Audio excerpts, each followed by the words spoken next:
Chapter 1131. At Prince Heng's residence, Zhao Zheng had vented his anger for a while before he gradually calmed down. He had to remain calm. This was a crucial moment and not the time to be impulsive. He had already lost too much to Zhao Yi. Once he left the capital, Zhao Yi would be in charge, and he would have nothing to do with the court. They had poached the Minister of Revenue and other officials from him in a short period of time. It was equivalent to cutting off his limbs and controlling most of the court. Now, they wanted to use this method to make him leave the capital. How could he fall for such a sinister trick? How could he dare to fall for it? If he stepped out of this place, he would not be able to come back. Zhao Zheng lifted a chair and sat on it. He said in a deep voice, "I cannot leave." Fang Yu stood in the hall and looked at Zhao Zheng. He thought for a moment and said, "Prince Heng is right. You cannot leave the capital." Zhao Zheng said slowly, "But I have to answer to father and the court officials. Leave this matter to us." Fang Yu thought for a moment and a trace of determination appeared on his face. It did not take long for the chaos caused by the holy religion to be quelled. The crown prince was still preparing for his journey in the capital. He had only issued an order for the garrison in Huizhou to eliminate the bandits of the holy religion. Unexpectedly, the holy religion was much easier to deal with than they had imagined. It did not take much effort for the garrison in Huizhou to destroy the branch of the holy religion in Huizhou. They captured more than 100 bandits of the holy religion and escorted them all the way to the capital. The news of victory arrived in less than 2 days. The chaos in Huizhou had been resolved without the crown prince's presence. This was the greatest victory that the court had achieved in the battle against the holy religion. His Majesty was very pleased. He rewarded the crown prince and delegated more power to him. For a time, the crown prince and the third prince reached a delicate balance in the court. King Feng's residence. Zhao Xuan let out a long sigh and said, "I didn't expect the holy religion to be so decisive." They didn't hesitate to sacrifice a branch of the holy religion to help the crown prince stabilize the situation. All our previous efforts have been in vain. At the very least, the strength of the holy religion has been weakened. I don't believe that they would destroy their own foundation for the sake of the crown prince. Yes, I want to see how many arms they can break. Other than Huizhou, there are still more than a dozen prefectures in the capital region. They like to kill each other, so let them take their time. Fortune god Qian was deep in thought. He did not say anything from the beginning until the end. After an hour, he left King Feng's mansion. In the Qian mansion, Qian Duo was sitting in the room and counting the banknotes in boredom. The god of fortune Qian pushed the door open and entered. Qian Duo looked up and put away the banknotes. Money god of fortune walked to his side and asked, "What else did he say to you?" Qian Duo was stunned and asked, "Who?" "The person you met in Liuzhou." "Who?" Money god of fortune Qian looked at him and said, "A few days ago, my father met a few senior monks. I heard that the Dharma is profound. Be careful of the Taoist nuns." Money god of fortune Qian looked at him and asked, "What Taoist nuns?" "The empress of the holy religion. Don't underestimate the holy religion. They have a big plan. They don't sincerely support the crown prince. The crown prince is at most a puppet. Don't push them to the extreme or something terrible will happen." Money god of fortune Qian thought about it and said, "Pack your things now and go back to Fengzhou with your mother." "Aw." Money god of fortune Qian kicked his butt. "What aw? Hurry up." Zhao Zheng was very happy. In the battle with Zhao Yi, he had the upper hand several times, which was rare. The holy religion kept rebelling, and he kept sending people to suppress the rebellion. He won 3 battles, and his father was very satisfied with what he had done these days. The court also praised him more than before.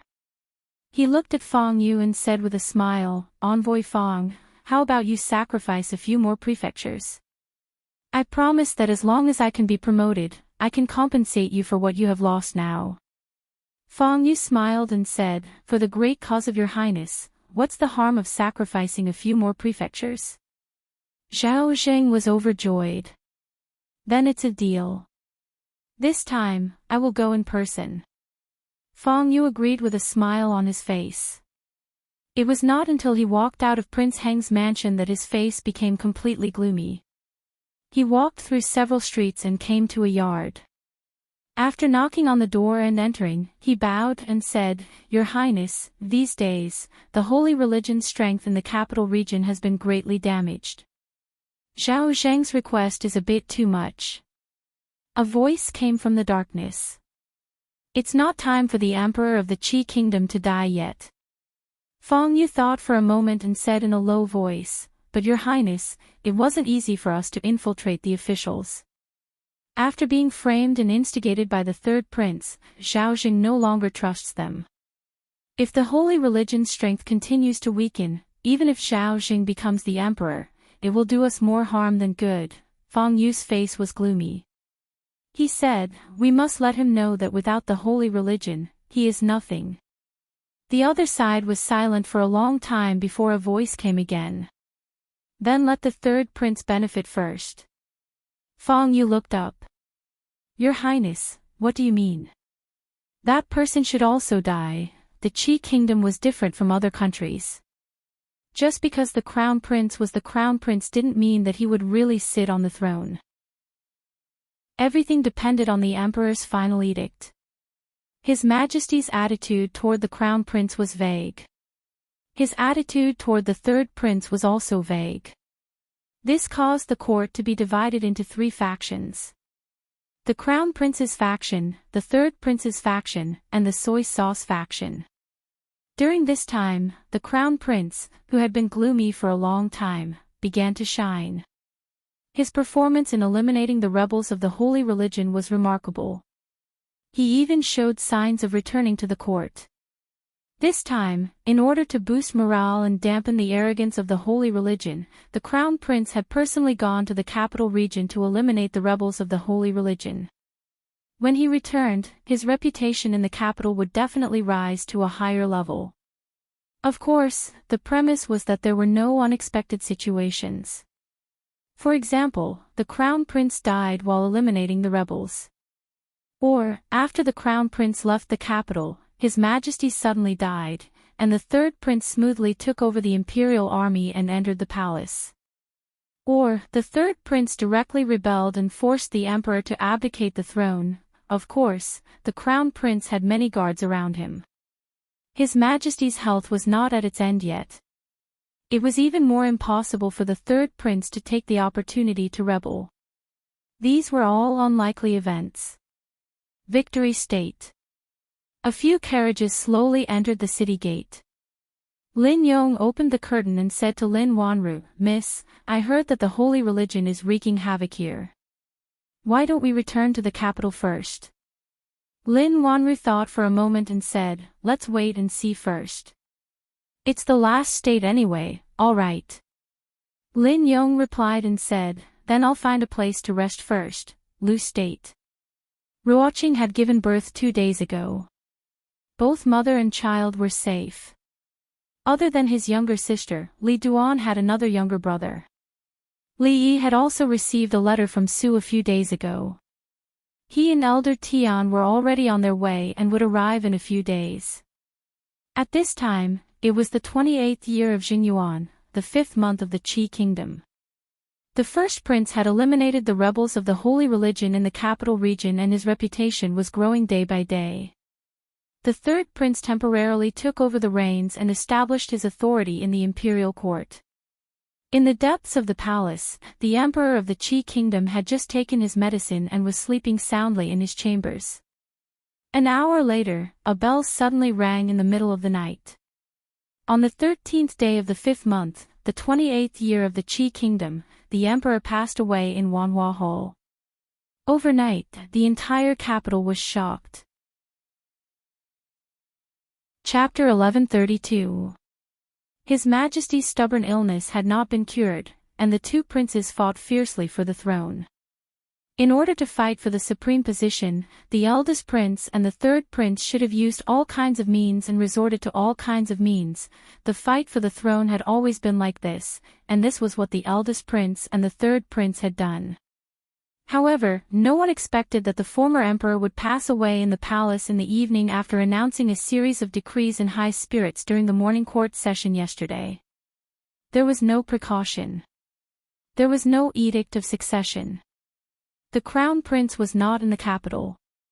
Although the position of the crown prince of the Qi kingdom was not as stable as that of the neighboring countries, the crown prince was the nominal heir to the throne. When the former emperor suddenly passed away and there was no succession, it was reasonable for the crown prince to inherit the throne. This was the ancestral system. However, the crown prince was not in the capital at such a critical moment. The third prince was in the capital. The third prince, who had already grown his wings in the court, would definitely die if the crown prince succeeded the throne. There was no doubt about it. It was the same the other way around.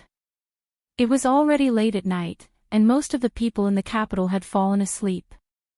However, when the bell that represented the death of the emperor rang in the palace, everyone, from the dignitaries to the common people, was awakened from their sleep. Fortune god Qian hurriedly put on his clothes. He did not even have time to button them up before he ran to the door and shouted, "Quick, prepare the carriage. We're going to King Feng's mansion." At this time, the sedan chair of Minister of Revenue Cui Jiang had already stopped in front of King Feng's mansion. When fortune god Qian arrived at the gate of King Feng's mansion, there were already more than 10 sedan chairs parked on both sides. "Your Highness, you should restrain your grief and focus on the overall situation. This is a great opportunity for us. Your Highness, please give the order." When fortune god Qian walked into King Feng's mansion, the third prince was already surrounded by people. They all looked excited and kept urging him. Soon after, countless figures hurried out of King Feng's mansion and disappeared in different directions. The emperor had passed away, and the crown prince had left the capital. Only the third prince could take charge of the situation. On the night of the former emperor's death, the third prince went to the palace to make arrangements. On the second day, all the officials gathered in front of the palace gate. The Minister of State took out a posthumous edict and read it in front of everyone. It was an edict of succession. The imperial edict stated that the crown prince, Zhao Jing, did not cultivate virtue and conduct, and that he was disloyal and disloyal. For the sake of the people of the Qi kingdom and the people of the world, the late emperor had deposed the crown prince, Zhao Jing, and passed the throne to the third prince, Zhao Yi. Most people were skeptical about the authenticity of the edict. Before the crown prince left the capital, the emperor had greatly praised him. After a few days, how could such a posthumous edict appear? But that was then and this was now. The capital was firmly under the third prince's control, and many of the ministers of the court respected him as their master. Even those officials loyal to the crown prince did not dare to step forward. The crown prince had left the capital at this crucial moment, and the third prince had taken advantage of this opening to enter. These people were like clay bodhisattvas crossing the river, powerless to protect themselves. The former emperor had just passed away, and the third prince could not succeed the throne immediately. But with the edict of succession, he had obtained the military seal, which was enough to command the 50,000 imperial guards in the capital. Moreover, there were too many ministers loyal to him in the court. In a short night, he had gained control of the entire capital. The capital, which had been treacherous for several years, seemed to have ended all the chaos in the blink of an eye, and the dust had settled. In Xing province, several hundred li away from the capital, the crown prince, who had just wiped out the rebels of the holy religion, was riding on his horse in high spirits. When he received an urgent report from the front, his face instantly turned pale, his body swayed, and he fell off his horse. The guards on his left and right hurriedly helped him up and shouted, "Imperial physician, summon the imperial physician." Fong Yu stepped forward and pinched Zhao Zhang's philtrum. Not long after, he coughed heavily and woke up. Zhao Zheng's face was ashen, and he kept muttering, "It's over, it's over, it's all over." He had never imagined that his father would suddenly pass away when he was leaving the capital. Zhao Yi had already gained control of the situation in the capital. Everything he had done, everything he had fantasized about, and the throne that he had coveted for a long time, had all become bubbles. Feng Yu shook him heavily and said, "Your Highness, you can't give up." Zhao Jing looked at him and smiled bitterly. Zhao Yi must have controlled the imperial guards and the capital now. What can I use to fight against him? What can I use to fight against him? Paw! Feng Yu slapped him across the face. Zhao Jing was stunned as blood flowed from the corner of his mouth. The third prince only controls the capital, and only controls 50,000 imperial guards. Feng Yu looked at him and said angrily, "You are the crown prince, and the throne should have been yours. He is just a traitor, a traitor.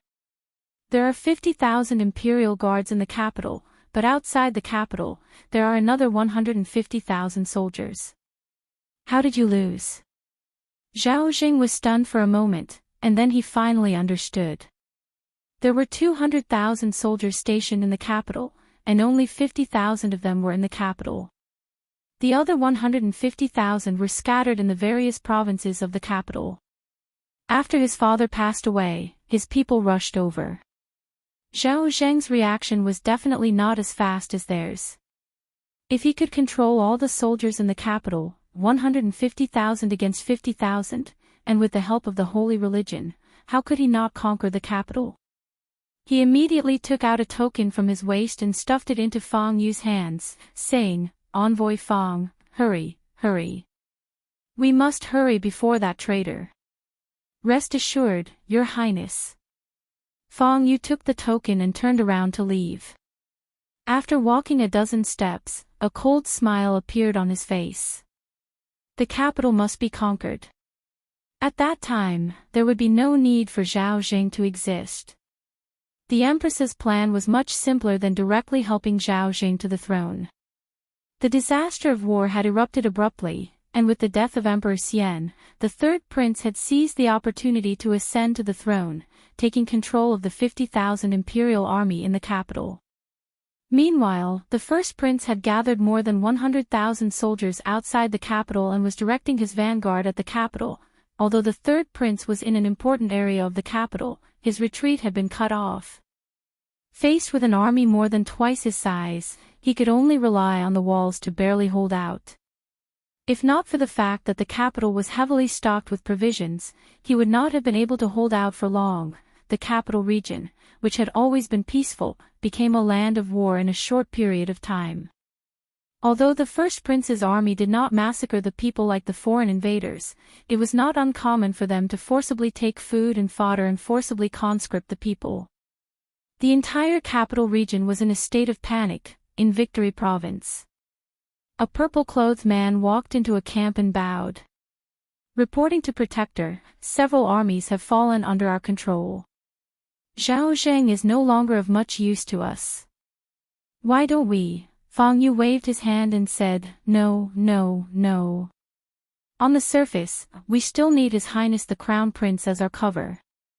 Otherwise, we'll have no justifiable reason to attack." Even though the holy religion had been operating in the Qi kingdom for more than 20 years and had reached its peak after Zhao Jing had delegated power to it, without Zhao Jing, they were just like the third prince, rebels. With Zhao Jing, they were the masters of justice. As for whether the crown prince would die of an illness after conquering the capital, fall to his death on a horse, choke to death while eating, only the heavens could predict this. Feng Yu looked outside the tent and sighed. He muttered, "If there's a divine punishment, how hard can it be to conquer a city?" The capital. All the city gates in the north, south, east, and west had been closed. The drawbridge by the moat had been raised, and the entire capital was on high alert. King Feng Zhao Yi had taken over the capital, but he had not moved into the imperial palace. In King Feng's residence, the officials and strategists looked gloomy. No one had expected the first prince to move so quickly. In such a short time, he had gained control of most of the military forces in the capital region and surrounded the capital. Although they had more than twice the number of soldiers, they still could not conquer the capital. However, the capital was isolated and without reinforcements. If they continued to waste time like this, the city would be exhausted one day if reinforcements did not arrive. Now that he thought about it, the crown prince had left the capital, his majesty had passed away, and the crown prince had led troops to surround the city. It was as if there was a pair of invisible hands messing around with the whole thing. When Li Yi received the news, he was also stunned for a long time before he recovered. The emperor of the Qi kingdom had passed away. Zhao Yi had taken control of the capital, but he was surrounded. It could be said that the first prince had benefited from the disaster. He had only temporarily lost the throne. When Zhao Yi was exhausted, he would return to the throne sooner or later. Of course, this was what others had predicted. Li Yi had a rough idea of what Taoist nun wanted. They wanted the entire Qi kingdom. Zhao Zheng and Zhao Yi were their pawns. They might not be smart, but their influence was too great. A grand master had abandoned martial arts and started a cult for more than 20 years. No one knew to what extent they had infiltrated the Qi kingdom. If that was the case, perhaps Zhao Yi had forced them into a corner, and that was why they had pushed the Qi kingdom into chaos. Why did Zhao Yi have to force the other party to such an extent? She was committing a sin. Chapter 1133. Li Yi thought for a long time about how Zhao Yi had forced Zhao Jing into a dead end, causing Taoist nun to turn hostile and gather 150,000 soldiers to besiege the capital. Since she could not conquer the capital, she planned to exhaust him to death. He had to take the blame for this. After all, he was a man who valued his reputation and would never shirk his responsibilities. He was the one who taught Qian Duo the stratagem of sowing discord and borrowing a knife. These stratagems had been tested countless times in history. If one didn't work, he would change to another. There was bound to be a trick that worked for Zhao Jing. And things went smoother than he had imagined. Zhao Jing did not refuse any of these tricks and took them all. As a result, his subordinates all ran away with Zhao Yi. The holy religion did not provoke anyone, but it also suffered an unexpected disaster. Its branches in several provinces had no choice but to walk into the trap. If Li Yi were Taoist nun, he would not have tolerated it either. But this was not his original intention. He just wanted to repay Zhao Yi for taking care of the Lin family and Wanru for the past few years. He also taught Qian Duo some things in the hope that it would strengthen the strength of Zhao Yi's faction. But who would have thought that besides spending money, young Master Qian's ability to draw inferences from one instance was also beyond the reach of ordinary people? Zhao Yi had benefited a lot from the way of doing business. However, even Li Yi did not expect that Taoist nun's influence in the capital of the Qi kingdom had already infiltrated the palace. She wanted the emperor of the Qi kingdom to die, and the emperor of the Qi kingdom would die at that time. They did not choose to help Zhao Jing ascend the throne. Li Yi guessed that perhaps they also realized that if they helped him, the situation would be out of their control if Zhao Jing fell out with them. Given the crown prince's character, it was not strange for him to burn the bridge after crossing the river. He first gave the capital to Zhao Yi, and in the blink of an eye, he used Zhao Zheng's name to gather more than 100,000 soldiers in the capital and surrounding the capital. Zhao Zheng was the crown prince, and no one could change this. No matter how outstanding Zhao Yi was, he had to lower his head before him. The crown prince was not in the capital, and the third prince issued a fake imperial edict to send troops under the pretext of restoring order. Even the people of the Qi kingdom and the court could not refute it. Li Yi had always thought that Taoist nun's IQ and EQ were only average, although she was skilled in martial arts, but he had to admit that her play was too beautiful. They were probably already in control of the more than 100,000 soldiers outside the capital. Once the capital was truly breached, Zhao Zheng's usefulness would end there. Li Yi felt a little guilty. Zhao Yi had helped him so much, and when he finally wanted to repay him, something like this had happened. This debt of gratitude was too unfair. He was not worried about Zhao Yi. They were not in dire straits even if they were surrounded by twice the number of soldiers. Since he had already received the news, the various prefectures of the Qi kingdom must have responded as well. Zhao Yi's reputation among the people was not for show. The provincial governor and governor of Liuzhou had already united the surrounding prefectures and were preparing to gather troops and head for the capital. He was worried about Lin Wanru. Her destination this time was the capital. When she sent the letter half a month ago, she had already arrived in the capital region. He did not know if she had reached the capital and what the situation there was now. She was accompanied by guards and several experts, enough to deal with most emergencies. But now that the Qi kingdom was in chaos, Li Yi still felt a little worried. With this thought in mind, he suddenly moved a few feet to the side, dodging a withered palm.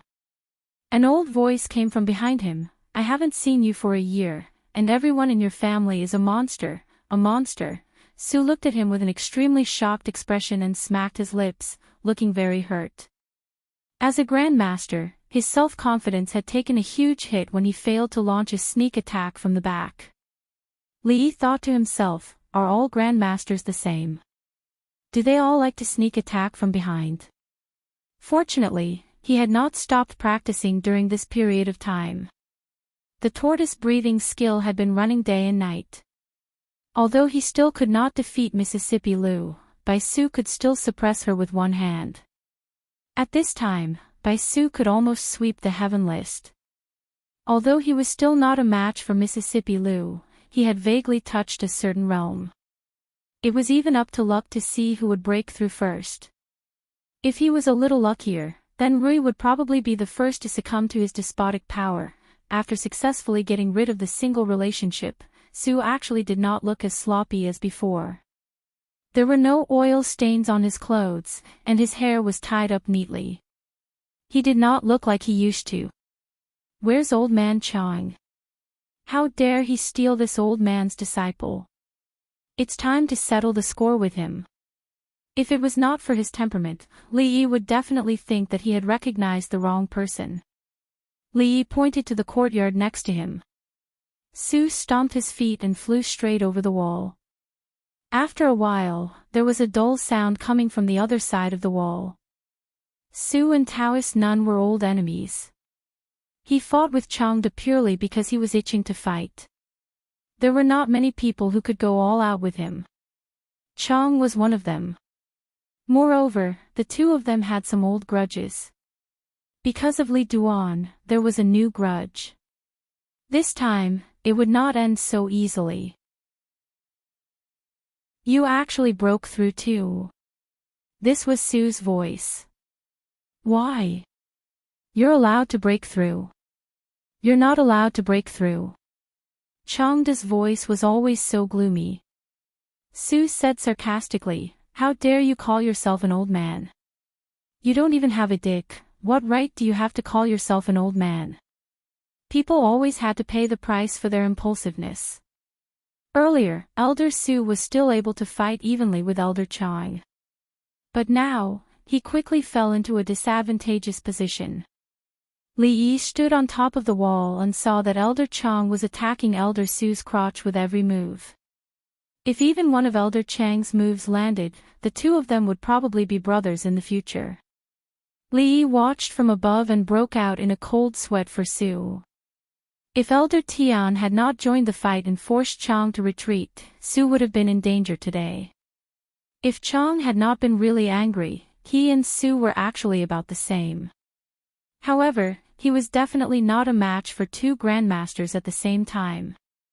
Chang glanced at him disdainfully and said, you actually need a woman's help. Are you still worthy of being a grandmaster? What's wrong with my woman helping me? Su retorted fiercely. If you're so capable, find one too. Seeing the smile on Elder Tian's face, Li Yi knew that Su must have spent a lot of time studying the Mandarin duck handkerchief over the past year. When a person was shameless, he was invincible. While being shameless, he could also show off. With his current realm, he could finish his apprenticeship. Su and Elder Tian came to the Qi Kingdom to completely solve the problem of Taoist Nun. Although they did not include Rui, they had 3 grandmasters on their side. Taking down Taoist Nun would not be a problem. However, the situation had changed. Even if they had 30 grandmasters, they would not be able to fight against an army of 150,000. It would be very difficult to take down Taoist Nun. With the help of Zhao Jing, Taoist Nun had gathered 150,000 soldiers. Coupled with the original strength of the holy religion, it would not be easy to fight against them. However, the provinces of the Qi Kingdom had already gathered their troops and rushed to the capital to rescue Zhao Yi. As long as Zhao Yi could hold on for a few months, the crisis would be resolved. In addition, Taoist Nun would also try her best to stop Zhao Yi's reinforcements. As long as they could take down Zhao Yi first, these people would not be a threat. When that time came, they could support Zhao Jing to become a fake emperor. If they continued to raise their troops, it would be considered a rebellion. They would not be able to win the hearts of the people and would not last long. Li Yi confirmed this speculation the next day. The provinces of Jiangyi were under martial law. Several important cities were not allowed to enter or leave. In order to resist the reinforcements from other provinces, the people of the provinces were also conscripted to different degrees. It was also at this time that Li Yi received a letter from Lin Yong. The first prince had sealed off the important cities in the capital region. No one was allowed to enter or leave. They were trapped in Xingzhou. Chapter 1134. The Qi Kingdom had 13 prefectures in the capital region. There were more than 200,000 soldiers stationed in the capital region. Other than the 50,000 imperial guards guarding the capital, the rest of the soldiers were distributed in the prefectures. The capital region was the hinterland of the Qi Kingdom and was responsible for the safety of the capital. The soldiers stationed in the capital region were only under the command of the emperor. Because these prefectures were too close to the capital and too sensitive, no one dared to attack them even when the crown prince and the third prince fought fiercely for power. After the death of the emperor, Zhao Jing, as the crown prince, took control of the 150,000 soldiers in the capital region before the third prince, Zhao Yi. He besieged the capital and completely reversed the situation. The Xingzhou was one of the 13 prefectures in the capital region. After the incident in the capital region, the Xingzhou was sealed and it was difficult to enter or leave. During this period, riots broke out more than once and there were many refugees. Lin Wanru and her group were in danger. Lin Yong tried his best to send a message. She had guards with her who were all skilled and could overcome normal dangers and difficulties. However, the situation in the war zone was ever-changing and it was not a good place to stay for long. Li Yi sat in the yard and looked at the letter for a long time. Go. A gentle voice came from behind him. He turned his head and saw Rui walking over and sitting next to him. She said, Sister Wanru is in danger now. Every day that passes, she will be in more danger. Don't hesitate anymore, husband. Li Yi's lips moved and she shook her head. Don't worry about this place, husband. With me here, nothing will happen. Li Yi was silent for a long time. He put his arm around her waist and nodded. The Qi Kingdom is in chaos and the Liuzhou is not a good place to stay. You should go back to the Shuzhou as soon as possible. I will pick up Wanru and go back immediately. It was not a good place to stay in the Qi Kingdom. Rui escorted them from the Liuzhou route. They were accompanied by countless masters. On the way back, the branches of the holy religion had been subdued and there was almost no danger. Rui leaned on his shoulder and said, I will take care of everything here. I will leave Sister Wanru to you, husband. Hiss, Li Yi sucked in a breath of cold air. If he wanted to talk, then talk nicely. Why did he have to twist his waist? The capital. The enemies outside the city had stopped attacking, but they did not retreat either. Instead, they set up camp outside the city. On the city wall, an imperial army general's expression darkened. "Your Highness, they're trying to exhaust us to death." Xiao Yi was also clad in armor. He looked at the person beside him and asked, "How long can the food stored in the city last?" Minister of Revenue Cui Jiang looked outside the city and said, "Your Highness, the national treasury has not been full in recent years. I have already sent people to check the major granaries in the city. If we save some, it will be enough to feed the entire city for half a year. If an ordinary city was besieged, the food in the city would be exhausted after a few months." The capital was far wealthier than ordinary cities, but the capital was densely populated, so food was naturally consumed much faster. Half a year. Xiao Yi stood on the city wall and looked into the distance. He murmured, "Half a year is enough." Within half a year, even the farthest Feng province would be able to send reinforcements. Victory Province. Located in the hinterland of the capital region and close to the capital, Victory Province was originally one of the top 10 wealthiest provinces in the Qi Kingdom. However, since the death of the former emperor half a month ago, the Crown Prince, who was in Victory Province, took over Victory Province and transferred away the garrison troops. Victory Province had undergone earth-shattering changes. Many wealthy families had their properties confiscated, and their properties used to pay for the army. A large number of citizens had been conscripted to become live targets on the battlefield. On the streets of Xingzhou, it was rare to see shops open for business. Most of the people walking on the streets were women. Most of the provinces in the capital region were no different from Victory Province. Victory Province, Provincial Governor's Mansion. In the study, the young man raised his head and looked at a middle-aged man sitting at the head of the table. He said slowly, "Father, we've bet everything on the Crown Prince this time. If the Crown Prince fails, times have changed." The middle-aged man looked at him and said, "When the Crown Prince's troops came to Victory Province, if we didn't agree to his request, would we still be alive?" The young man hesitated for a moment and asked, "But if the third prince gets reinforcements, won't we?" 150,000 troops surrounding the city. The provincial governor of Victory Province shook his head and said, "Reinforcements won't be easy to wait for. I'm afraid they'll be exhausted to death in the capital before reinforcements arrive. The winner takes all. The Crown Prince has the third prince's throat in a chokehold. He needs to understand the situation." The young man nodded and said, "Father, I understand."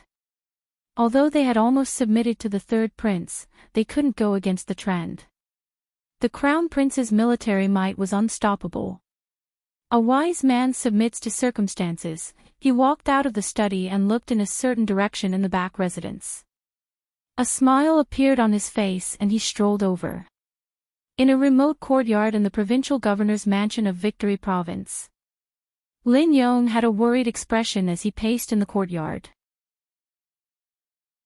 Finally, he couldn't help but walk up to Lin Wanru and say, "Miss, that Ma guy doesn't have good intentions. We can't stay here for long." Lin Wanru shook her head slightly and said, "I'm afraid we can't leave even if we want to now." She naturally knew that the son of the provincial governor of Victory Province didn't have good intentions. However, this was Victory Province, which was already under the control of the first prince. If they were to go out, they would have to face great danger. All of the Qian clan's businesses in Victory Province had already been taken over by the first prince. Presumably, the shops of the Lin family in the other provinces in the capital region wouldn't be spared either. Once their whereabouts were exposed, the first prince would definitely not let her, the person in charge of the Lin family, off. In order to protect her, the guards around her had already been scattered during the refugee tide when the government captured people to join the army. Only Lin Yong and a few others were left by her side. Xiao ran in from outside and said anxiously, "Miss, that Ma guy is here again." When Lin Wanru stood up, the sound of footsteps could already be heard from the door. A young man walked in from outside. Looking at her, he said with a smile, "Is Miss Lee used to living here?" Lin Wanru nodded and said, "Even if I'm not used to it, it's still much, much better than living outside." "Thank you, young Master Ma, for saving me. There's no need to be so courteous between us." Young Master Ma waved his hand and said, "Miss Lee, don't worry. In this provincial governor's residence, no one can harm you. If there's anything you need, just say the word. As long as I can do it, I'll do it for you." He smiled and said a few words. Then his tone suddenly changed as he asked, "I wonder if you've considered the matter that I mentioned to Miss Lee yesterday?" Lin Wanru looked at him with a troubled expression. "Young Master Ma," the smile on young Master Ma's face faded slightly. Then, he smiled again. Looking at her, he said, "When I first met Miss Lee, I was shocked and thought that if I could tie the knot with Miss in this life, it would be a great blessing in my life. I'm sincere towards Miss, and I hope that Miss can consider it seriously." Lin Wanru smiled apologetically and said, "Marriage is a big matter. It's decided by parents and the words of a matchmaker. How can I be so reckless?" Young Master Ma shook his head and said, "Times have changed. Now, the Qi kingdom is in chaos. There are rebels everywhere. Even if I really wanted to invite Mrs. Parents over, not to mention the long journey, the many dangers along the way must not be taken lightly." Lin Wanru fell silent. Young Master Ma smiled and said, "Miss Lee, don't be in a hurry to agree. If you don't agree today, I'll ask again tomorrow." This was a naked threat. Lin Yong's breathing was heavy. He rolled up his sleeves and was about to get angry when Lin Wanru suddenly stood up. She looked at young Master Ma and smiled. "It's not that I can't agree to it. In fact, it's not easy to be alone all these years. I've always wanted to find someone to rely on.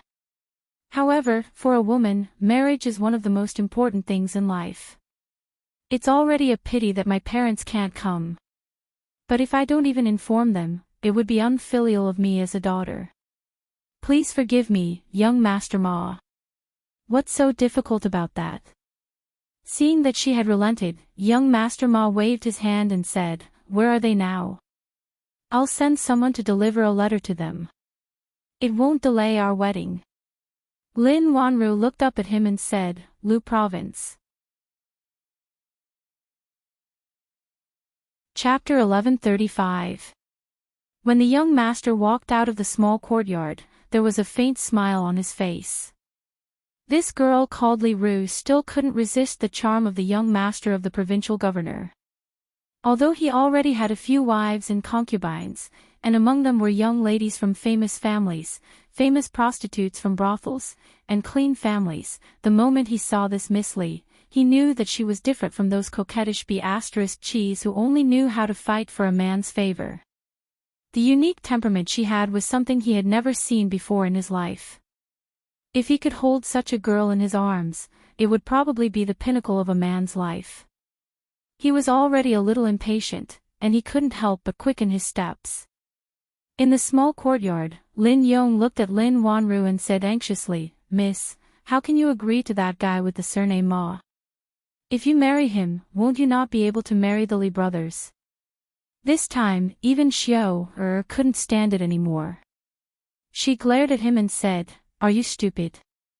Only when this letter is sent back will he know that we are in the provincial governor's manor. Otherwise, in this vast and chaotic Qing province, where will he go to find us?" Lin Yong scratched his head and said worriedly, "But what if Li can't make it in time? We can only do this for now." Lin Wanru sighed. She had traveled all over these years and seen countless people. This young master of the provincial governor seemed to be modest on the surface, but he was actually ruthless on the inside. If she feigned civility with him and pretended to agree first, it would instead delay a little more. If she rejected him with an unyielding attitude, it would instead infuriate him even faster. She looked to the side and said, "Xiao, go and get a brush and ink. Not long later, Xiao came over with a brush and paper. She mumbled, "Li, quickly come and save us." The young master held a letter in his hand and casually opened it. After reading it, he nodded in satisfaction. In the end, she didn't play any tricks. This letter was just an ordinary letter from home. The contents of the letter also said that she was about to get married and couldn't invite her parents over. It was an unfilial daughter, and so on. The young master read the letter several times and then put it back. He said to a servant, "Send this letter to Liuzhou as soon as possible. Send my regards to my father-in-law and mother-in-law." "Yes, young master." The servant answered, took the letter, and quickly left. The young man walked to the side and impatiently asked an old man, "It's been so long. Are you done with your divination?" "It's done, it's done." The old man closed the thick book in his hand and hurriedly said, "Young master, I've already matched your and Miss Li's birthdays. The nearest auspicious day is 3 months later." 3 months. Hearing this, the young master frowned and said, 3 months is too long. Is there anyone closer? 1 month at most. I can't wait any longer, 1 month. The old man hesitated for a moment and said, 1 month, yes, but what? But it's not as auspicious as 3 months later. The young master waved his hand and said, forget it. 1 month at most. Do as you see fit. If you do well, you'll be rewarded. If not, he coldly looked at the old man. The old man hurriedly said, there will be a good auspicious day in 28 days. Don't worry, young master. I'll arrange it properly for you. In the small courtyard, Xiao counted with her fingers, 28 days. It'll take about half a month to get to Liuzhou from here. If it's urgent, it must be urgent, in a house somewhere in Liuzhou. The 2 masters had been gone for several days. No one supervised his practice. Everyone was packing up. Li Duan walked back and forth in the yard, looking a little bored. Even Li Mu was packing up his small bag. Li Duan had nothing to pack. After practicing for a while, he became even more bored. He looked in a certain direction, hesitated for a moment, and then walked over. His aunt hadn't spanked him for a long time. Li Duan was a little less afraid of her. He walked over, looked up and asked in a low voice, "Aunt, we're going back soon. Where are Dad and Master?" Rui looked at him and said, "They went to pick up Aunt Wanru." Li Duan asked Fang several times when he would call Aunt Lind mother, but Uncle Fang always said it was not the right time. Now they were going back. Dad should be picking up Aunt Wanru and going back together. He felt the time was right. Fang and his father left together. Li Duan had no one to ask, so he looked up at Mississippi Lu and asked, "Aunt, now that Aunt Wanru is back, will I call her mother?" Mississippi Lu raised her eyebrows, looked down at him, and asked, "Who told you?" "That's what Uncle Fang said." Li Duan thought for a moment and said, "Uncle Fang used to say it was not the right time to call Aunt Wanru. Is it the right time now?" "I don't know." Mississippi Lu shook her head. Even she didn't hear the annoyance in her voice. Li Duan said, "Oh." Even his aunt didn't know. But even if his aunt didn't know Aunt Wanru, she should know herself, right? So he raised his head and asked again, "Then when is the right time for me to call her mother? Why don't I call her mother instead?" He thought for a moment and added, "If I call you mother, will you still spank me?" "My mother, second mother, and third mother don't spank me." When Li Duan realized that the atmosphere was not right, he turned around and ran outside. Every time he felt the temperature around his aunt start to turn cold, it meant that his butt was going to be in trouble. However, just like before, he still didn't run away. But there was something different this time. This time, when the slap landed on his butt, it didn't hurt, unlike when he was naughty and crying. Mississippi. Lu looked at him and asked with a frown, "Who taught you these words?" "No one taught me." Since his but didn't hurt, Li Duan had the courage to say what was on his mind. He pulled up his pants and said, "I just want Aunt to become mother too, so that our family can be together forever." Li Duan patted his butt and left. Although the doubts in his heart hadn't been solved, he found a shortcut that wouldn't involve him being spanked. Bai Su walked in from outside and patted his head. Then, he walked to the side of the second young lady Lu and handed her a letter. He said, "Alliance Master, there is a strange letter." "Strange?" Bai Su nodded and said, "The person who delivered the letter said that it was from a lady named Li Ru, but we don't have a lady named Li Ru here." There was an address on the back of the letter. Mississippi Lu took a look and found that the address was correct. Li Ru. She murmured and opened the letter. It was an ordinary letter from home. It said that this lady named Li Ru had met a man she liked in Xingzhou and was going to get married in a month. Now that the Qi kingdom was at war, she couldn't bring her parents with her, so she wrote this letter. She didn't know this lady named Li Ru, but she knew the handwriting of this letter. It couldn't be more familiar. The person who first taught her how to read was not Li Yi, but Lin Wanru. It started from the sentence, "Suddenly looking back, that person is in the dim light." The letter said that she was in Xingzhou and was going to marry the son of the provincial governor of Xingzhou.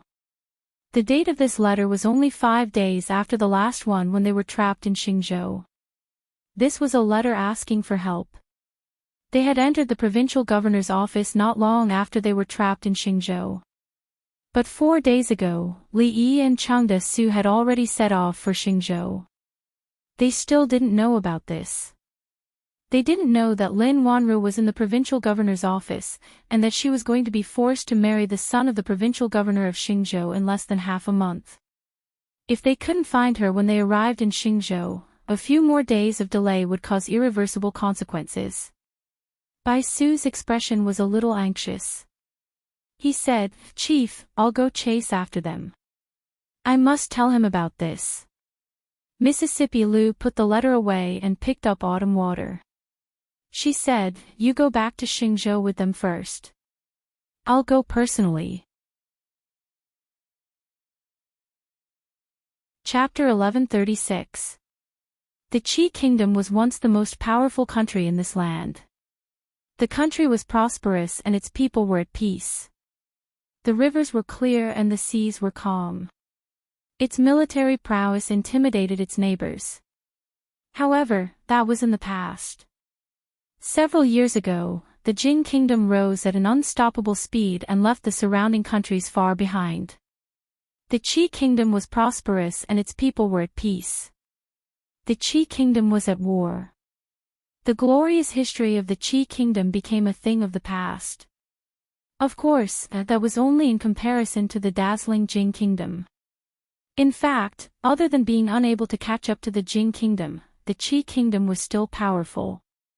It was much more powerful than the Wu Kingdom and the Zhao Kingdom. However, even this had changed not long ago. The development of the entire matter could be said to be full of twists and turns. The emperor suddenly passed away. The crown prince happened to be away from the capital. The third prince took the opportunity to launch a coup and seize the capital. Then, the crown prince came back from the brink of death. In an extremely short period of time, he took control of all the military forces in the capital region. He was in a stalemate with the third prince for more than a month now. In order to conquer the capital as quickly as possible, the crown prince used almost all the resources and power in the capital region. He disregarded the consequences. In order to gather enough money, countless rich and powerful families had their properties confiscated. No one knew how many commoners were mobilized. At that time, there were countless refugees. In order to prevent the loss of population, many states in the capital region even sealed the city gates and forbade anyone from entering or leaving. Although this policy had been loosened, one still had to go through strict checks when entering or leaving the city. "Hey, you guys, stop right there. When the guards saw someone come in, they immediately shouted and quickly walked over. In recent days, most of the people entering and leaving the city were refugees. It was rare to see such well-dressed people. Naturally, they had to be more careful. In this group of 6, 3 were white-haired elders. The other 3 were a burly man, a young man, and a young man. This was a rather strange combination. The guard took a look and quickly waved his hand, saying, "Let's go, let's go." Although these people did not look like refugees, they did not carry any weapons. They were also not the important people that the first prince had asked them to check. There was nothing to check. As long as the spies on the third prince's side were not released, they would not receive much punishment. Li Yi and the others walked into the city, planning to find a place to settle down. This was the capital of Xingzhou. It was where they were when he received Lin Wanru's last letter.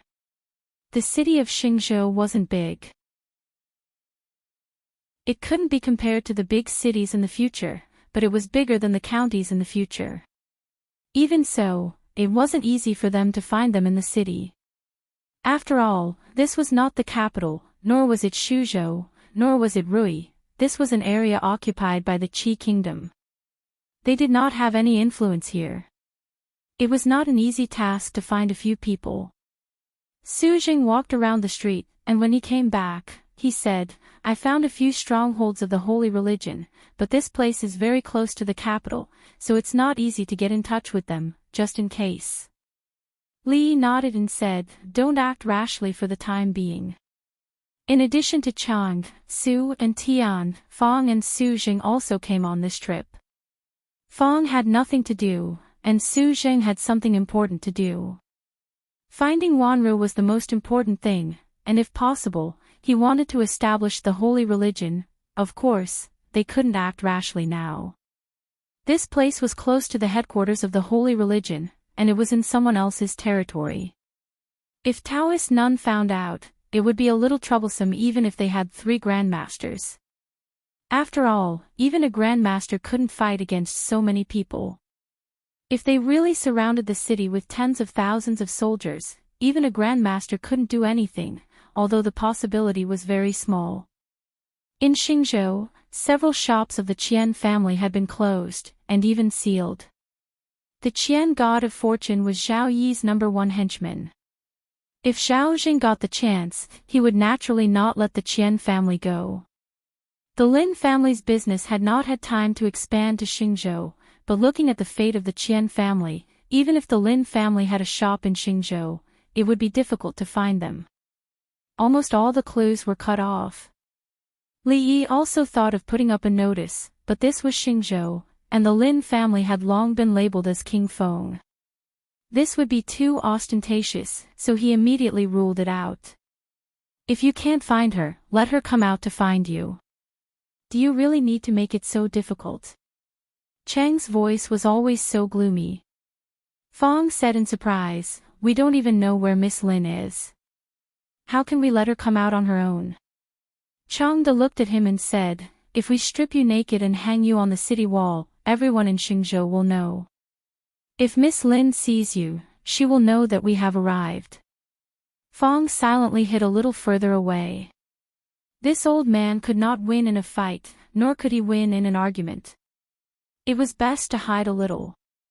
He remembered that the son-in-law had said before that people who were physically handicapped would often be mentally handicapped. It seemed that it was true today. He turned to look at Li Yi and said, "Son-in-law, I think it is better for us to take our time to think about it. The longer we delay, the better." Li Yi shook his head and said, "I think there is some truth in what Chief Steward Chang said." Fong looked at him and moved to the side. What Chang said made sense. Naturally, it was not to strip Fong naked and hang him on the city wall. It was the most time-consuming and laborious way to find him, and the efficiency was the worst. Only by breaking the rules could it be effective. In this Xingzhou, the one with the greatest authority and the greatest influence naturally belonged to the provincial governor of Xingzhou. Once he became the provincial governor of Xingzhou, the remaining work would be easy to carry out. Fong stood on the street and stopped a passerby who was hurrying by. He asked, "May I ask how to get to the provincial governor's manor?" That person looked at him and asked, "Are you also going to attend the wedding banquet of the young master of the provincial governor?" Wedding banquet? Fong started and asked, "What wedding banquet?" A moment later, Fong walked back again and said, "Son-in-law, the provincial governor's manor is holding some kind of wedding banquet tonight. It said that the young master of the family of the provincial governor of Xingzhou is going to marry some number of concubines. Should we go and join in the fun?" Li thought for a moment. Today, they were going to the provincial governor's manor of Xingzhou to cause trouble. Picking an auspicious day for the wedding of the son of the provincial governor to cause trouble, wasn't this a little too much?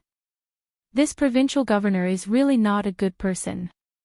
What time is it now? And he's still using the excuse of marrying a concubine to extort the wealth of the people. The commoners outside are very resentful. Fong had an indignant expression and said, "It said that the son of the provincial governor of Xingzhou has already married 7 concubines. Li Yi suddenly felt that it wasn't too much. He thought for a moment and said, "Let's do it tonight." Today was an auspicious day. The son of provincial governor Ma was going to marry his 8th concubine today. Of course, it was an auspicious day for the Ma residents, but it wasn't for the commoners of Xingzhou. Every time the son of the provincial governor married a concubine, they would have to pay a tax for this reason. In the past, it was still fine. It was a good year, and they could still endure such a tax every year. But not long ago, they had already been extorted by the crown prince. If they were extorted by provincial governor Ma again, they would be a little tight on money. However, in the current Xingzhou, the words of provincial governor Ma were like the imperial edict. Those who listened could still live, but those who didn't would only have a path to death. The commoners secretly complained about this, but on the surface, they didn't dare to say anything even though they were angry. At the city gate, a few soldiers guarding the city were leaning on the city wall.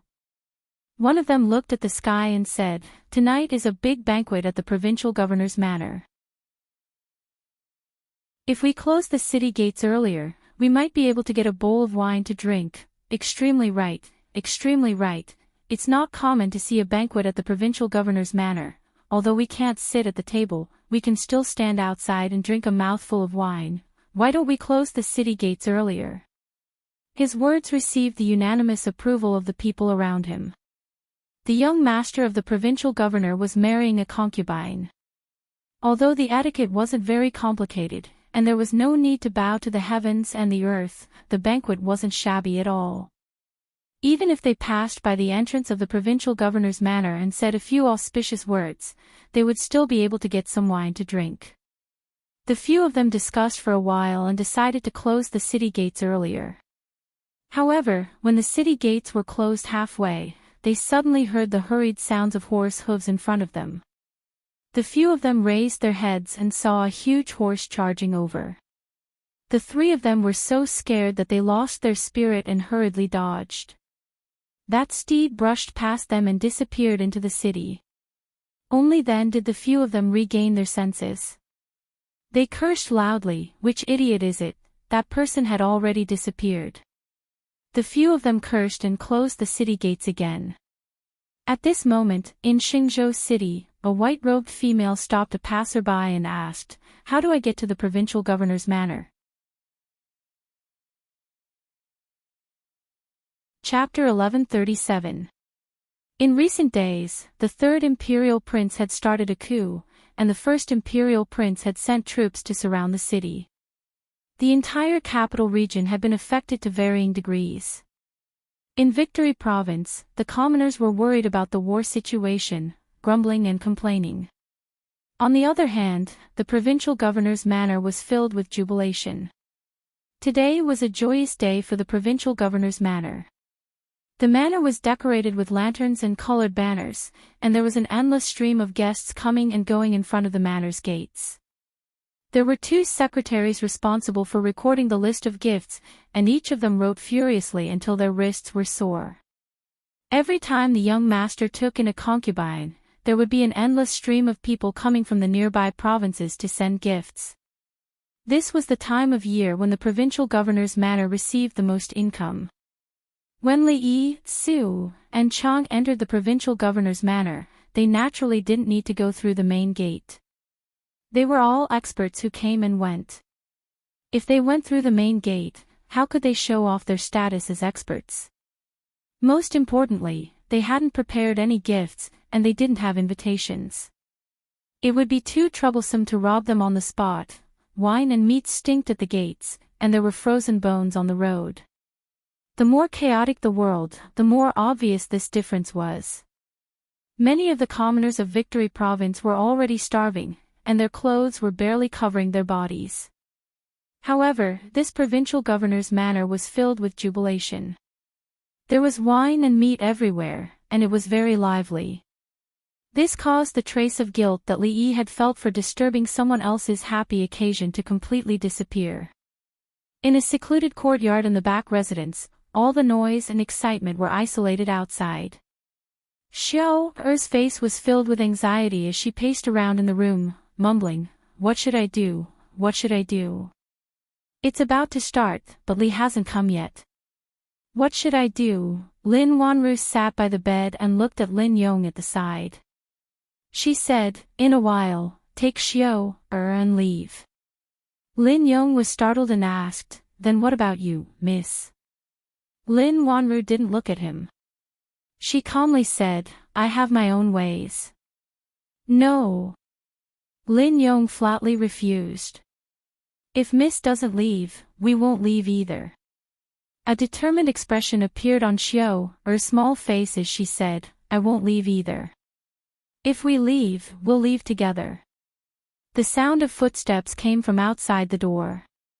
An old woman and a few maids walked in. As soon as they entered the door, they said anxiously, "What time is it? Why haven't you changed your clothes? It's almost too late. Hurry, hurry." The old woman looked at the maidservants beside her and said, "What are you standing there for? Hurry up and help the bride dress up." Xiao Er stood in front of Lin Wanru and said, "Xiao Er, miss is not ready." Xiao's sister. The servant girls looked at Xiao and said, "Young Xiao, young, before, where?"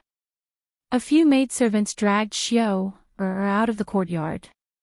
The old woman then looked at Lin Wanru and said, "Why aren't you in a hurry at all?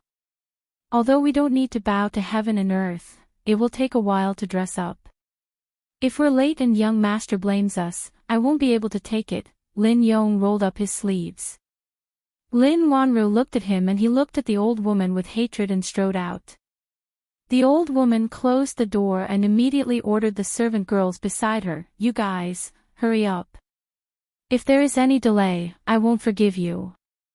Take out all the jewelry, wedding dress, hurry up and take out the wedding dress. Scissors, who did this? They didn't even cut the tag. People will die of laughter if they wear it. What? The scissors are gone. Go, go, go. Go outside and find another one." After half an hour, the old woman walked around the bed and said with a smile, "TSK, TSK. I've been in this business for so long, but this is the first time I've seen such a beautiful bride." She waved to the servant girls behind her and said, "Quickly cover the bride's head and send her to the bridal chamber." When everything was over, she let out a long sigh of relief. She walked out of the courtyard and met an old man who was walking towards her. "Good luck. Good luck." The two of them greeted each other. The old woman looked at the old man in surprise and asked, "Geezer Wang, what's wrong with you? Why are you so listless? Did the young master not give you the money to calculate the date?" The two of them were in the same profession. One was in charge of the bride's etiquette and the other was in charge of calculating the auspicious date. They often worked together. Geezer Wang looked at him and just sighed and shook his head. The old woman suddenly thought of something and asked, "You didn't calculate the date wrong, did you?" The old man's face immediately turned red and he said angrily, "Old woman Lin, don't talk nonsense. I, Geezer Wang, am famous. How could I calculate the date wrong? If you didn't calculate the date wrong, why are you frowning? You look like your wife died. You're crazy." The old woman glanced at him and left. Seeing that Zhang Xian had walked far away, the old man shook his head. As he walked, he said hatefully, "Inauspicious, inauspicious. I told you that the auspicious day would be 3 months later, but you refused to listen. You can't blame me if something happens, outside the small courtyard, somewhere in the shadows." Lin Yong gritted his teeth and said, "I'll save the young miss no matter what." He turned to look at Xiao and said in a low voice, "Wait here for a while. I'll ask the others to find a way to send you out." With that, he strode away. Xiao stood in a daze for a long time.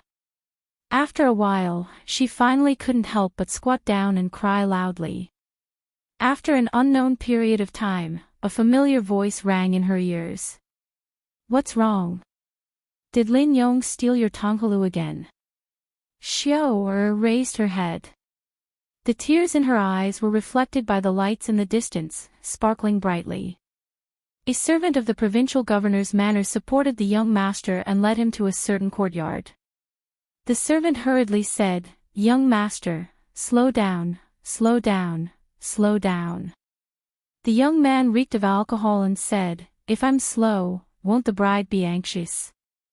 The bride can't run away."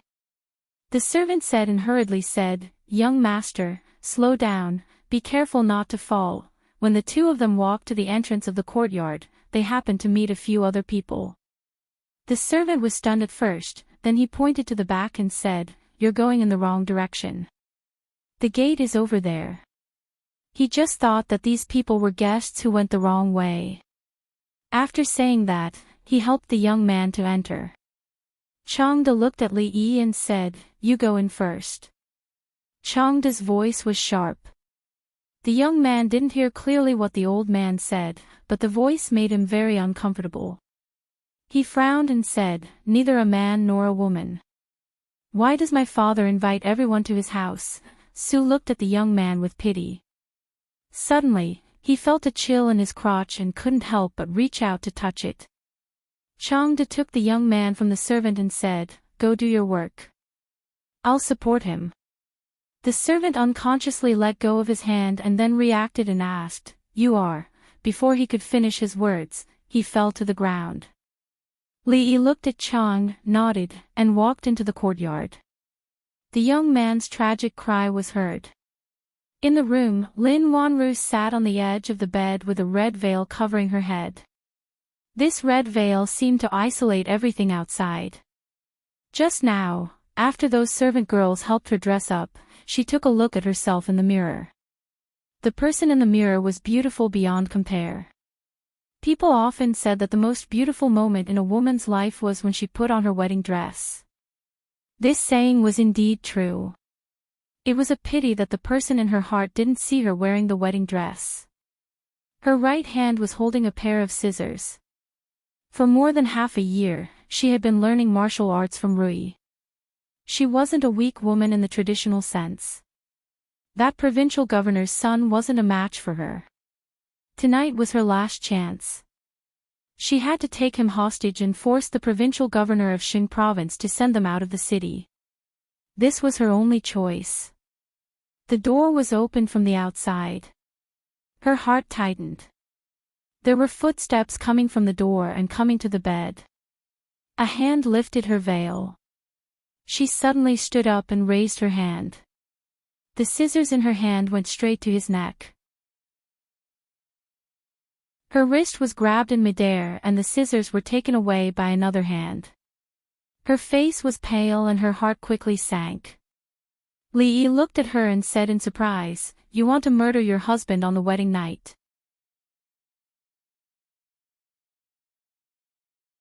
Chapter 1138. Tonight, the provincial governor's manor of Xing province was very lively. It was filled with guests and hosts. The provincial governor of Xing province was very fond of his only son. Almost every year, he would hold a grand wedding banquet for him. It was a pity that although the young master of the provincial governor had many wives and concubines, none of them could give birth to a son or daughter for the Ma clan.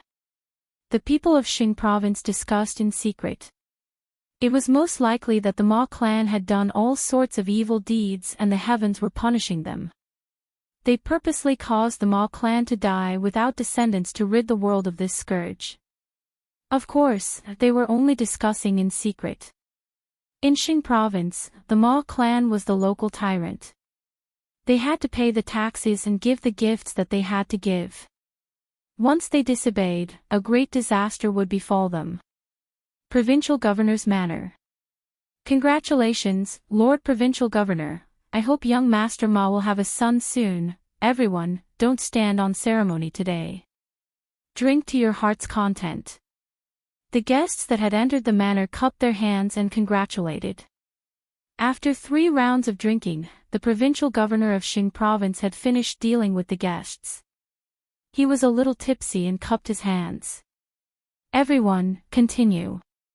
I will go and rest first. He was supported back to his bedroom by the servants. When he closed the door and walked to the bedside, he discovered that there was already a person sitting at the table in the room. It was an old man with white hair. He looked a little sloppy and was currently sitting there, looking at him with an indifferent gaze. When he saw this unfamiliar old man, his body trembled and he immediately sobered up. He asked warily, "Who are you?" The sloppy old man reached his hand into his bosom and took out a dark red pill. He looked at him and said, "Eat this."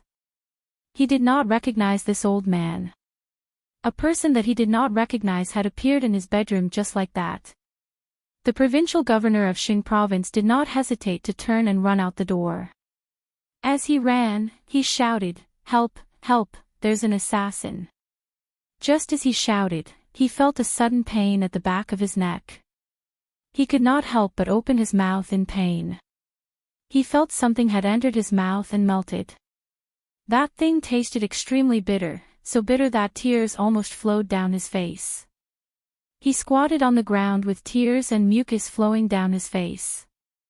He stuck his finger into his throat as if he wanted to dig that thing out. However, he only retched a few times and did not vomit anything out. He looked at the old man in horror and asked, "You, what did you give me to eat?" The sloppy old man explained, "One-day life-taking powder." Not waiting for the provincial governor of Victory Province to ask again, he explained, "The Death Reaper in a day is concocted using honey, snow pear, white rabbit, and celestial mountain snow lotus. It is a top-notch poison in the world. As the name suggests, if you are poisoned by this poison and don't receive the antidote within a day, your 7 apertures will bleed, your intestines will rot, and you will eventually turn into a puddle of pus." Provincial governor of Xing province paled, but he forced himself to maintain his expression. Looking at him, he said, "How can there be such a strange poison in this world? Do you think this official has grown up scared?" The sloppy old man lightly tapped on his body, and the provincial governor of Xing province immediately knelt on the ground. The veins on his forehead bulged, and the blood vessels were like many earthworms wriggling on his forehead. He couldn't speak, and could only let out beast-like moans of pain from his throat. Not long after, a wet spot appeared on the ground beneath him. Some of it was sweat that seeped out from his body, some of it was urine. The sloppy old man tapped on his body with slight disdain, and only then did he stop wriggling. However, he would still twitch from time to time. "Do you believe me now?" The sloppy old man looked at him and said, "If you are a little more obedient, you will suffer less. You are already so old, yet you still don't understand this simple logic." Provincial governor of Xing province's complexion was completely pale. Using his last bit of strength, he asked, "You, who are you?" In a certain courtyard in the provincial governor's manor, the young master's drunkenness had already completely dissipated. His face was filled with terror. Looking at the shady old man opposite him, he asked with a trembling voice, "You, what did you do to me earlier?" Just now, this terrifying old man had only lightly tapped on his lower abdomen, and a certain part of him had immediately become as hard as iron. It was even more effective than those tiger and wolf medicines that he had eaten. But later on, he had tapped on the same place again, and then he had lost a great deal of energy, a piece of iron turning into cotton. Although he was usually very fast, he had never been this fast before. He faintly felt that something extremely terrifying had happened to his body. Changde did not explain anything to him. He casually knocked him out and tossed him to the side. Inside the room, Li Yi put down the red veil, looked at Lin Wanru, and asked in concern, "Are you all right?" Lin Wanru looked at him and said, "If you had come a little later, something would have happened." Li Yi was slightly astonished, and asked, "How did you guys come to the provincial governor's manor? You didn't receive that letter?" Lin Wanru looked at him and asked. Li Yi shook his head, and said, "I saw the letter saying that you guys were trapped in the city of Xing province, so I immediately rushed over." Lin Wanru looked at him, and asked, "Then how did you find this place?" "I first took down the provincial governor's manor, and then it would be easier to find you guys." He let out a long sigh, and said, "Fortunately, I made it in time." When he had encountered Xiao, Li Yi had not been in a hurry to ask about it. Only now did he know that they had originally been trapped in Xing province, and could not leave the city. Later on, a few riots had erupted in the city, and they and the majority of the guards had been separated. Then, they had been seen by the son of the provincial governor, and had been brought to the provincial governor's manor, almost half invited and half coerced, resulting in today's matter. He rejoiced slightly. If he had been a little later, everything would have been too late. Li Yi let out a sigh, and then he was in the mood to carefully examine her. She was already 24 years old this year, and in the future, it was the age when women were in their prime. She did not have the immaturity of a young girl, nor did she have the maturity of a married woman. Rather, she had a different kind of grace in between. Lin Wanru combed a strand of messy hair on her temple, and asked, "Do I look good?" Li Yi was startled, and then said, "The way you look in a wedding dress is very good." She blinked her eyes, and then asked, "Do you like it?" This time, Li Yi was startled for a longer time, and then he nodded slightly, "I like it." Speaking the truth, and being frank. Only from an aesthetic point of view. That was all. A woman can only wear a wedding dress once in her life. Lin Wanru stood up, and slowly said, "The moment they put on the wedding dress is the moment they are the most beautiful." Li Yi looked at her, and said, "This time doesn't count. This wedding dress is not very good, you should take it off." Lin Wanru looked down, and then she pinched the hem of her dress, and turned in a circle in front of Li Yi, and then she shook her head, and said, "This wedding dress. I actually quite like it, and I have dressed up for so long, I can't waste my makeup, and this wedding room is also very well decorated, I have worn it." She looked at the wedding dress on her, and then looked at Li Yi, and suddenly said, "Why don't you marry me?"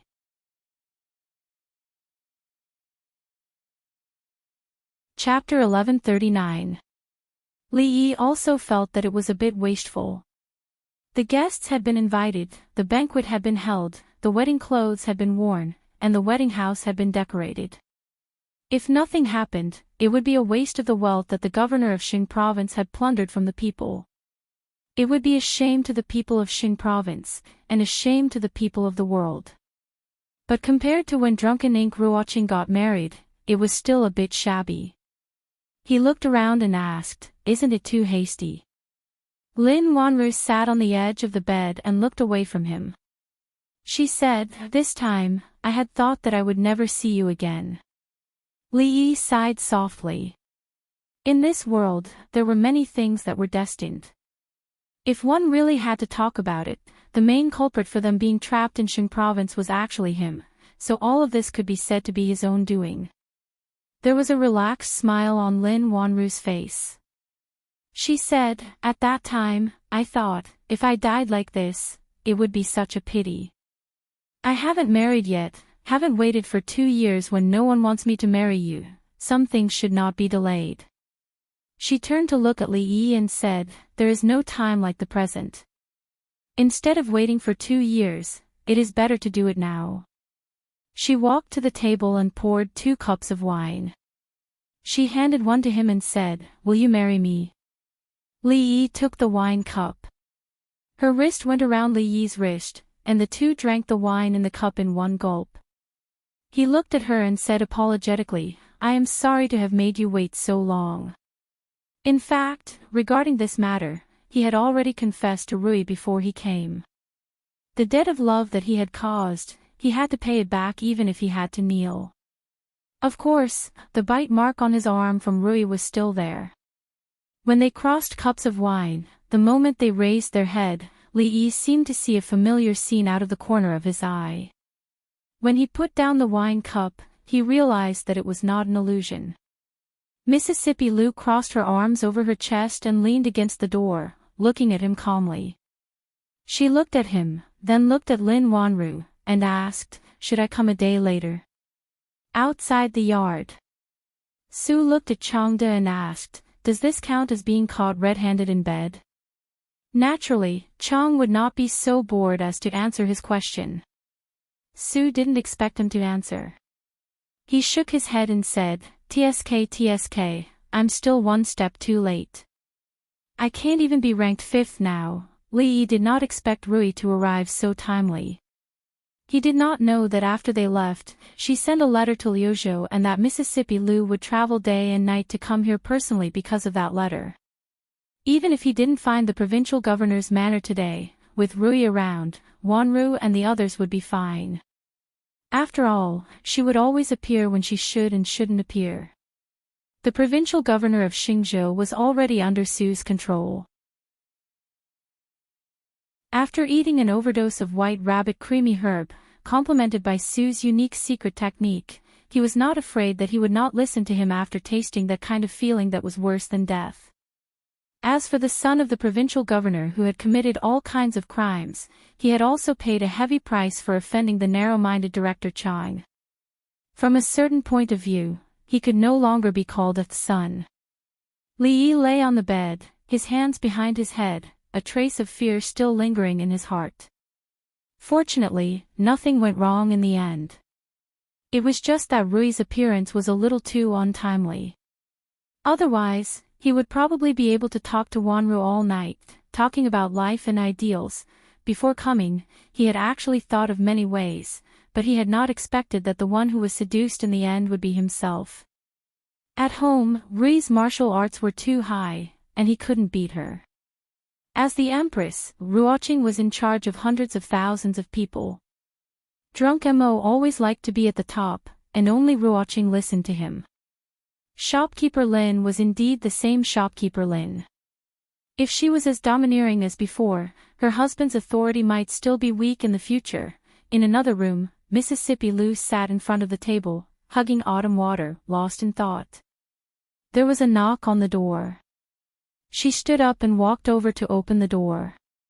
Lin Wanru came in with a quilt in her arms and said, I've experienced many things in the past few days. I feel a little uneasy. I'll sleep with you tonight. Mississippi Lu didn't respond, but she didn't refuse either. With her personality, this was a tacit agreement.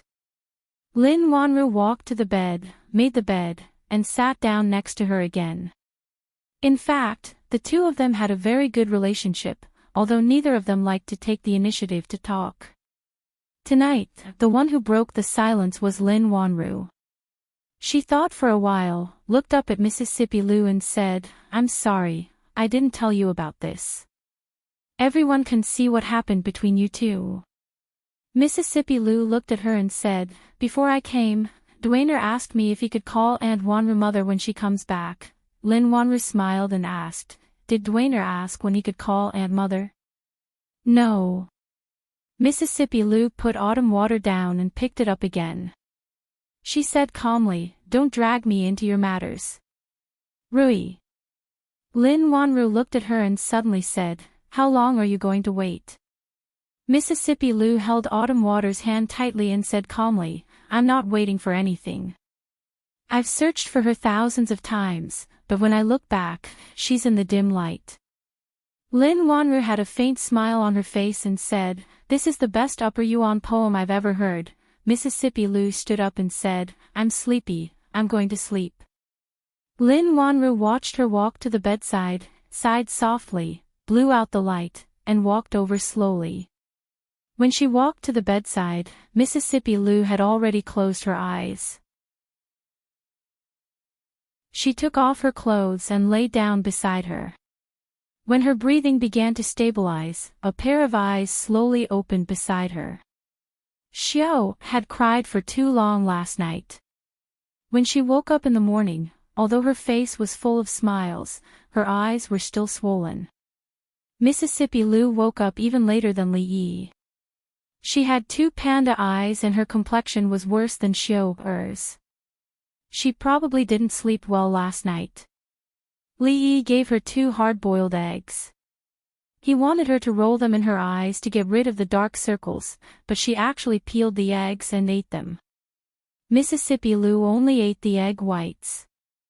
Li Yi ate the remaining egg yolks and cooked 2 more for her, specifically telling her that they weren't for eating. After saving Wanru, they should have immediately set off to go back. However, since they were already here, if they didn't kill some Taoist nuns along the way, Su and Elder Tian wouldn't be in a good mood. So this morning, Su Jing brought people to occupy the branch of holy religion in Qing State. They simply moved to the branch of holy religion and waited for the Taoist nuns. Outside the capital, the 150,000 garrison soldiers of the capital had been in a stalemate with the 50,000 Imperial Army soldiers for more than 2 months. Although there was a huge disparity between the two sides in terms of military strength, it was still not enough to take down a country's capital with just this amount of military strength. If one wanted to use up the food supplies of the capital by surrounding it so that the city would collapse on its own, one would have to be prepared for a prolonged battle. There was enough food in the capital to last for several more months, but the 150,000 soldiers outside the city also needed food supplies. In the last 2 months, Zhao Zheng had scraped the ground, giving the provincial governors of 10 some provinces a strict order that they had to ensure a sufficient supply of food. In a tent, a purple-clothed man looked at Fang Yu and said, "Protector, for some reason, we lost contact with our branch in Qing State half a month ago. There's also been no news from the blue-clothed emissaries." Qing State, a hint of confusion appeared on Fang Yu's face. The entire capital region was now under their control. With a single order, he could command an army of 100,000 soldiers. Who would dare to make trouble for the holy religion in Qing State? It had been a very long time since a branch of the holy religion had become uncontactable. Although this routine was very familiar, he didn't believe that anyone would be so bold as to act so atrociously here. He glanced at the purple-clothed emissary and said, "Go see the branch in Qing State for yourself."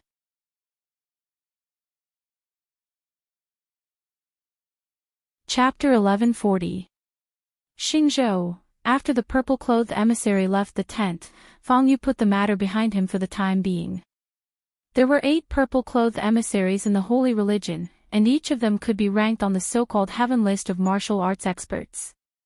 A purple-clothed emissary and a few blue-clothed emissaries were enough to deal with all the problems in the branch in Xingzhou.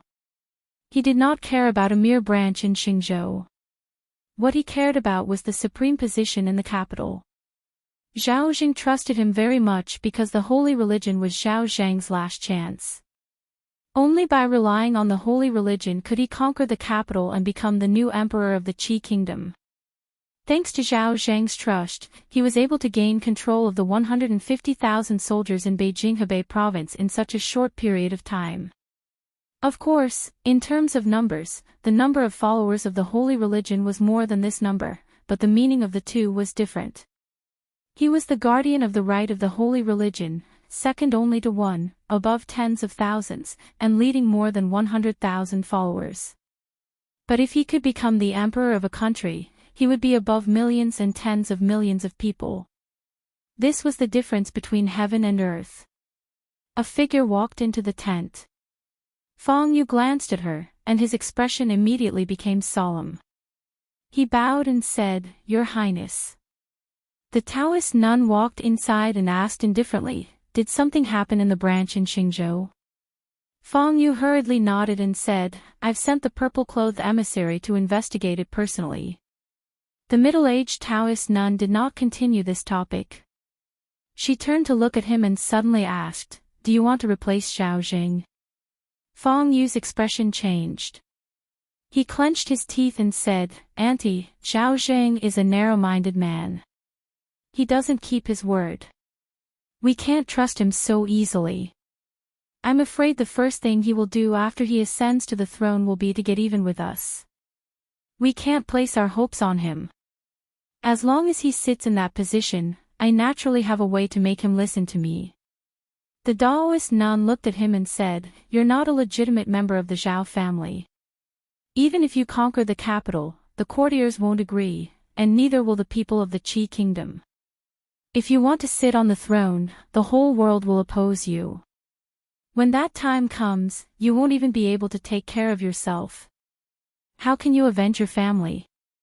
"Auntie," the Taoist nun looked at him and continued to ask, "Revenge for your family or your selfish desires, which is more important?" "Of course, revenge is more important." Feng Yu was silent for a moment, then said in a deep voice, "I know I was wrong." The middle-aged Taoist nun walked to the door, then turned around and said, "Xingzhou is already part of the capital region. The branch won't get into trouble easily. Keep an eye on this matter." Feng Yu bowed and said, "Yes." After the Taoist nun left, Feng Yu paced a few times in the tent and sat down again.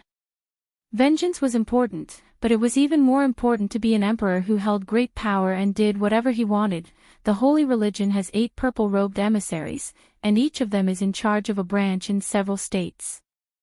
Now that we've taken down one, there are 7 left. Su Jing sat opposite Li Yi and continued, "The position of the purple-robed emissaries in the holy religion is only below that of the empress and the protectors. Each of them is very important and indispensable. The disappearance of one of them will definitely attract great attention, and even the empress will come personally. What Li Yi wanted was the empress coming personally.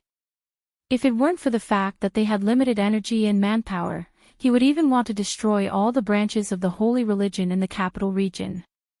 He didn't believe that the Taoist nun would still be able to sit still.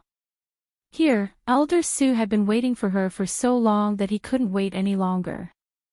After taking down the Taoist nun, Ruoqing would be the only empress, and the holy religion of the Lin family would be completely in his hands. At the same time, he could help Zhao Yi out of trouble and return the favor of taking care of the Lin family all these years. It was the best of both worlds.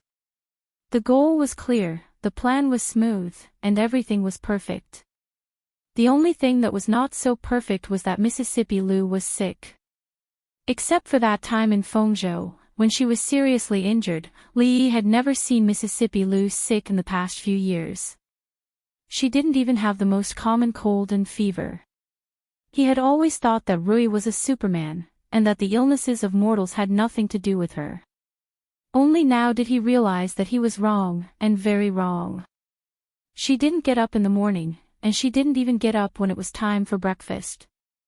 She was never like this usually, so Li Yi thought that she was not in the room. When he walked in, he found that she was still lying on the bed. Li Yi pushed her through the quilt and said, "The sun is shining on your butt. It's such a hot day, and you're covered with such a thick quilt. Don't you feel hot?" Mississippi Lu didn't respond. Li Yi poked his head over and found that her face was very red. It was not the kind of blush that was shy, but a white blush. When he placed his palm on her forehead, his expression changed.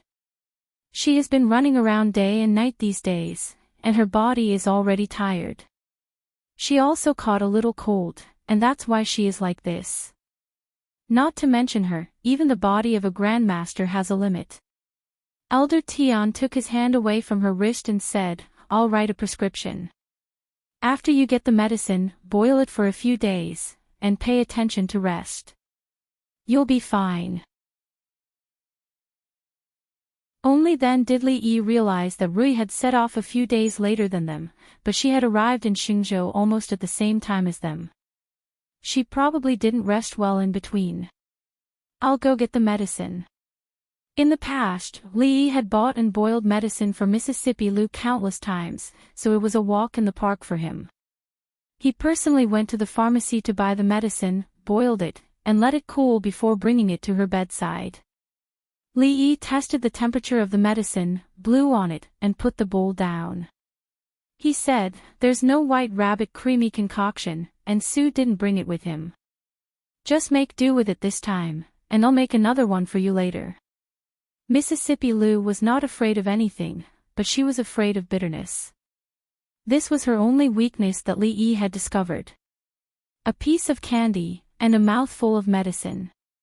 This was something that they had agreed on a long time ago. Mississippi Lu took a small sip, and her brows furrowed.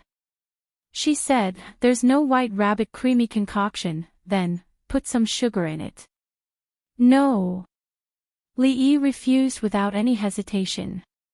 He said, "Have you seen anyone put sugar in medicine? Will it still be effective? Then I won't drink it. I'll be fine after resting for a couple of days." Mississippi Lu also refused without hesitation. To her, drinking medicine was the most painful thing in the world. Li Yi looked at her and threatened, "Don't make me do it." Mississippi Lu also looked at him and said calmly, "You can try." Li Yi really did not dare to try. Even if Mingzu was standing in front of him, he would still dare to have a fair fight with Mingzu. However, if it was Mississippi Lu, he would not dare. After all, she only had a cold this time, and not a serious injury. Li Yi was worried that if they fought, he would be the one to eat the white rabbit creamy concoction in the end. "Then I'll ask Elder Tian if I can put sugar in it." He sighed. On the surface, Rui was a martial arts master with a cold temperament, but in reality, she was just a child who could not grow up. After hearing his words, Elder Tian looked at him in surprise and said, "It's not that you can't, but the effect of the medicine will be greatly reduced. It's just drinking medicine. Is there a need to go through so much trouble?" Li Yi shook his head. This kind of thing varied from person to person. He had to spoil her. After all, she was Rui, just this once. When Li Yi walked into the room again, he placed the bowl of medicine in front of her. Mississippi Lu took a sip and frowned. She said, "It's still bitter. Add a little more." Li Yi looked at her and said, "Don't go too far. Any more and it'll be useless. Hold your breath and drink it in one go. That way, you won't feel the bitterness." Mississippi Lu frowned. She held her breath and drank the entire bowl of black medicine. She put down the bowl and clutched her chest. She frowned and only calmed down after a while. She raised her head to look at Li Yi and asked, "Why does it taste as bitter as without sugar?" "Because I really didn't put sugar in it." Li Yi looked at her and said, "Didn't you drink it all without sugar?" Mississippi Lu looked at him and pointed at the long sword hanging on the wall. She said, "Help me get the autumn water." Li Yi did not understand. Rui is already so sick. Why would she need the autumn water? What she needs is a good rest. Fong did not understand either. The second young mistress had a serious cold. However, when he saw her chase after the son-in-law, it did not seem like it, outside the capital, in a tent. The middle-aged Taoist nun frowned. Did Envoy Chenzi not return? Fong Yu's expression was also a little unsightly. After Envoy Chenzi left, there was no more news. The blue-clothed envoys that were sent were also not heard from. Fong Yu looked at the purple-clothed people behind him and said, "The four of you go together. You must find out what happened in Xing province and where Envoy Chenzi is now." The middle-aged Taoist nun shook her head and said, "There's no need. This time, I'll go personally. Fong Yu thought for a while and said, the four of you follow Her Highness. If something happens, you can take care of her, yes. The four of them bowed in unison.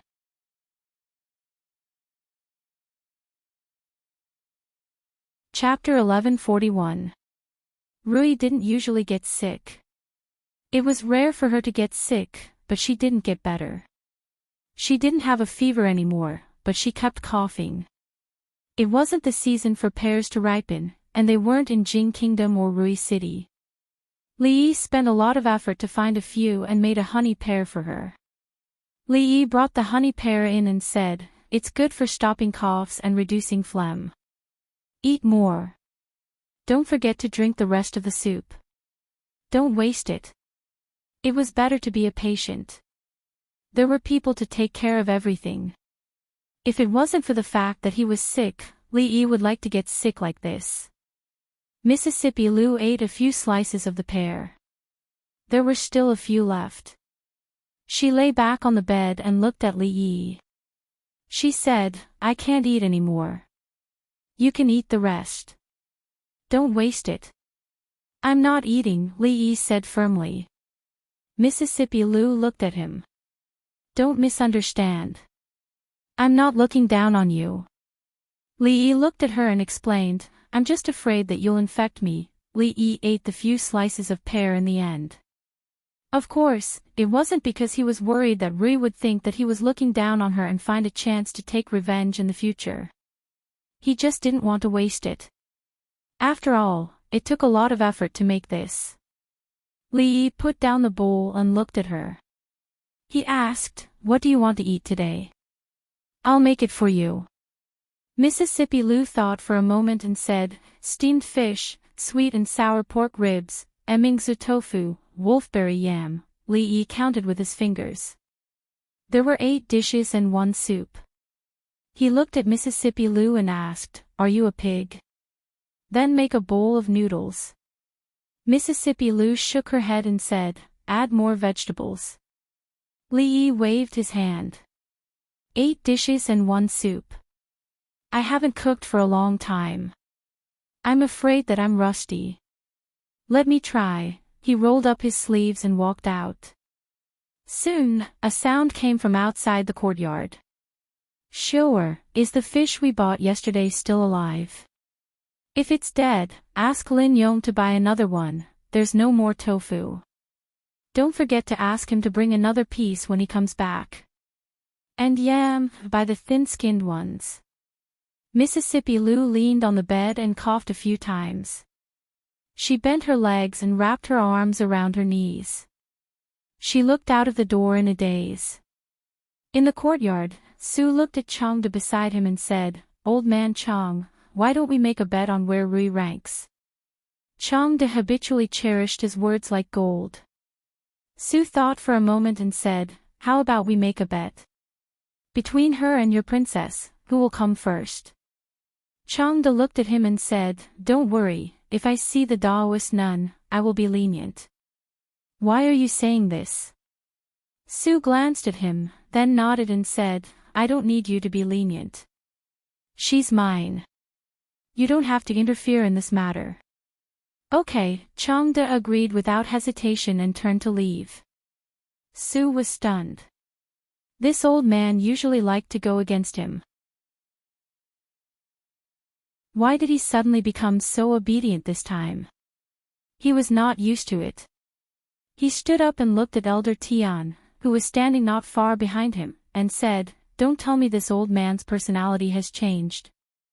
Don't you think it's strange? Whether he's changed or not, we'll talk about it later. Elder Tian looked at him and said, Explain to me first, who is yours? Li Yi was processing the fish in the kitchen. He looked back and saw that the courtyard was in chaos. He deeply felt that to be able to marry a grandmaster like Rui, who was as understanding and gentle as water, was a blessing accumulated over several lifetimes. Whoever married someone with a bad temper like Elder Tian would be beaten up every day. Fortunately, there was no one with such a temper in his family.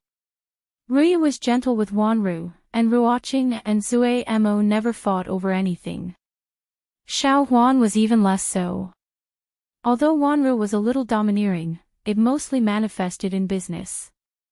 She had not been idle these days either. She was busy evacuating many shops outside the capital region, and there were countless orders being sent out every day. Only Rui was an anomaly. Li Yi swore to train hard.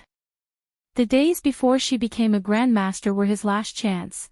Although Mississippi Lu's recovery was slower, it was getting better every day. This made Li Yi finally feel relieved. Cold was a very general concept here. Every year, there were countless people who lost their lives because of cold. Fortunately, Rui had a good physique and a good figure. She could turn any situation into a blessing. After taking medicine for a few days, she was basically fine except for some coughing. There was still no movement in Fengzhou City these days. After the few people sent by the holy religion did not return, they actually did not send anyone over. This made Li Yi extremely suspect that Taoist nun had given up on this place. However, there was nothing he could do about it. She did not come, and he could not force her to come. Moreover, Taoist nun was Sue's concern. It was good that he was concerned about her. These days, Li Yi's attention was on Rui, and he had no time to care about her. Since Rui was sick, Li Yi noticed that she often began to daydream. She would maintain the same posture for a long time. A cold would not make a person daydream. Elder Tian said that she was tired and couldn't let go of the knot in her heart. Otherwise, she would not have suddenly fallen ill. A small cold took so long to deal with. What knot could Rui have? She never talked about it, and Li Yi never knew. Was it because she had seen too many grandmasters these days, and it stimulated her? Li Yi did not know. He brought a bowl of medicine into her room. This was the last bowl. He actually saw Mississippi Lu drinking, and there were a few side dishes on the table. He put the bowl of medicine on the table and said with a sullen face, "You haven't recovered yet. Who allowed you to drink?" "None of your business." Mississippi Lu originally wanted to say, "None of your business," but when she saw his face, she swallowed the words. She said, "Elder Tian said. She said that my illness is no longer serious, and it's okay to drink some wine." Li Yi sat down opposite her and snatched her wine jar. He weighed it in his hand and found that half of the wine was gone. He glared at her angrily, raised his head, and drank the rest of the wine in the jar. This was a good wine from the provincial governor's mansion. After drinking so much at once, although she was not drunk, she was already a little dizzy. Considering her mood, he looked at her and said, "Forget it this time. Next time, at least wait until you recover." He threw the empty jar aside, and Mississippi Lu took out another jar from under the table. This was a provocation, a blatant provocation. Li Yi looked down and saw that there were no more jars under the table. Only then did he feel relieved and snatched the jar. He opened the seal and drank the small jar of wine again. He looked at Mississippi Lu and said, "Listen to me. When you recover, I will drink with you. Drinking now is not good for your health. It will be troublesome if your illness worsens." Mississippi Lu sat next to him and looked at him for a long time. Suddenly, she asked, "Why are you so good to me?" Li Yi looked at her and asked in surprise, "Are you drunk?" Mississippi Lu nodded. Li Yi held onto the table and said, "You are Rui's younger sister. If I don't treat you well, who should I treat well?" Mississippi Lu looked at him and said, "Look into my eyes." Li Yi turned his gaze and looked into her eyes. "Say it again," Mississippi Lu said calmly, "Why are you so good to me?" "Because you are." Li Yi looked into the pair of deep eyes that contained countless emotions and opened his mouth, "Because you are, because I am your younger sister." Li Yi looked into her eyes, but he could not say these words. "Because you are Rui." Li Yi looked at her and said, "The one and only Lu Rui in the world." Rui thought for a moment and asked, "Do you remember what you said that night?" "Which night?" "The night of your wedding." Others were Kong Rong's pair, but the three of them were sisters' pair. On the night of his wedding with Ruoqing Zumo, he was locked out by Rui and Ruoqing Zumo at the same time. That night, he and Rui drank and chatted happily. That was the closest he had ever been to Rui. Whether it was the distance or the spirit. Li Yi nodded and said, "I will support you." In fact, Li Yi rarely saw Rui smile. She would only sneer when she was beating him. When she really showed that kind of happy smile, Li Yi was disappointed to find that his heart seemed to have stopped beating. Clang! The wine jar in Li Yi's hand fell to the ground, not because Rui smiled, but because of the soft touch on his lips. It was not a touch, but a bump. Simple and violent. Fong walked in from outside and stood at the door. Seeing the situation in the room, he trembled and said, "Goo.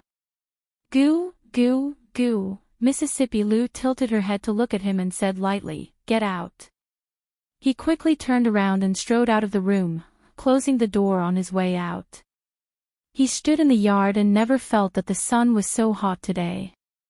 He must be blind, very blind, so blind that he had hallucinations.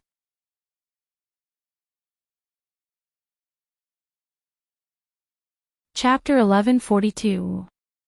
Li Yi's mind went blank, but he thought of many things in an instant. Did he take too little time to brush his teeth in the morning? Did he eat something that he shouldn't have eaten in the morning? Did he taste the medicine for Rui just now? Was it hot or bitter? Was his mouth filled with a taste that she didn't like? And he drank wine just now. He really shouldn't have, he still didn't know where to put his hands. Would it be weird if he just let them hang like that? Should he put them on her waist? Shouldn't a man and a woman put their hands on her chest when kissing? But if he put them on her chest, would she beat him up? Regardless of whether Rui wanted to beat him up or not, he really wanted to beat Fong up now. It wasn't a vigorous French kiss, nor was it an extraordinary passionate kiss. He didn't even stick out his tongue, lips touched, lips parted. That was all. "I like you." Rui looked at him with a very serious expression. "It started a long time ago. But, why is it you? Why does it have to be you?" Li Yi rarely saw Rui smile, but she would smile occasionally. He had never seen Rui cry, not even once. He didn't see her shed a tear, but after saying those two sentences, her face was already covered with tears. "I like you, why does it have to be you?" These two sentences didn't seem to have any logic, but Rui understood, and so did Li Yi. No one understood the meaning of these two sentences better than them. He hugged her tightly. This was the first time that they were so close to each other. He looked at Rui and kissed her heavily, just like she had kissed him just now. The difference was that this time, he stuck out his tongue. In the yard, Fong looked at the sloppy old man and said, "You win." He looked extremely puzzled and asked, "How do you know it's second miss?" The sloppy old man shrugged. "I guessed it." As soon as he said that, a loud sound rang in their ears. Somewhere in the room, a door burst open, and wood splinters flew everywhere. They could only see a white shadow disappear into the courtyard. Fong's expression changed, and he hurriedly ran over. Li Yi walked out of the room. He stood in the courtyard in a daze for a long time. It wasn't until Fong kicked his butt that he came back to his senses. Fong looked at him and said with some disappointment, "What are you waiting for? Go after him." After a gust of wind, Li Yi's figure disappeared from the courtyard. Fong turned around and saw the sloppy old man standing rooted to the ground. His face was filled with extreme shock, as if he had seen a ghost in broad daylight. He glanced at the sloppy old man and said lightly, "Haven't you already guessed it? Why are you pretending?" The sloppy old man put away his shocked expression and seemed to recall some past events. He let out a long sigh and muttered, there's no justice in this world, there's no justice in this world. When Li Yi stood on the street, he could no longer see Mississippi Lu's figure. A peddler picked up the scattered goods on the ground, looked in a certain direction, and scolded angrily, "Why are you running so fast? Are you in a hurry to reincarnate?" Li Yi ran in that direction. The peddler who was carrying a pole looked at the crushed fruits on the ground with a painful expression on his face. He said angrily, "Damn it, why are you in such a hurry to reincarnate today?" Li Yi chased all the way out of the street and even out of the city gate. He chased for a long time, but he didn't see Rui. Finally, he couldn't run anymore. He stopped on the official road, held a big tree, and panted heavily. When Rui pushed him away and ran out, he felt that he was about to lose the most important thing. His heart seemed to be grasped by someone, and it kept clenching and clenching. At that moment, she was no longer the fearless leader of Wulin, nor was she the king of mountain bandits. She was just Lu Rui. From the first year of Jing He to the 4th year of Jing Ping, they had been walking for a whole 8 years. From Qing and Prefecture to the capital, to the Qi Kingdom, to the capital, to Shuzhou, to the city of Rui, to the Wu Kingdom, and now to the Qi Kingdom, only they knew how much they had experienced. They couldn't be separated for a long time, and they wouldn't be separated. "Rui, Rui," Li Yi leaned against a tree by the side of the road and laughed like a fool. "What are you laughing at?" A voice came from above him. Li Yi raised his head slightly and said, "Come down first." "I can't." Li Yi raised his head even higher and said, "Do you know why girls can't climb trees when they're wearing skirts?" Just as he finished speaking, a figure appeared beside him. Li Yi leaned against the tree and said, "I like to hear you say you like me. Do you want to say it again? Why can't you say it? I like you." Li Yi looked at her and said, "I like you very much." "I don't like you. It's useless to say it now." Li Yi laughed happily. Holding his stomach, he said, "I didn't think our Rui would cry. To tell the truth, you look pretty good when you cry. Say it again. When did you start to like me? Didn't I say it earlier? Say it again." "Okay." Li Yi held back his laughter and was about to speak when a voice came from the front. "Your Highness Jiang of Silla, what are you so happy about?" The voice was both familiar and strange. Li Yi looked at the Taoist nun walking toward him and casually raised his hands in a salute. "Taoist Fang, long time no see." The Taoist nun held a horsetail whisk and nodded. "Yes, long time no see.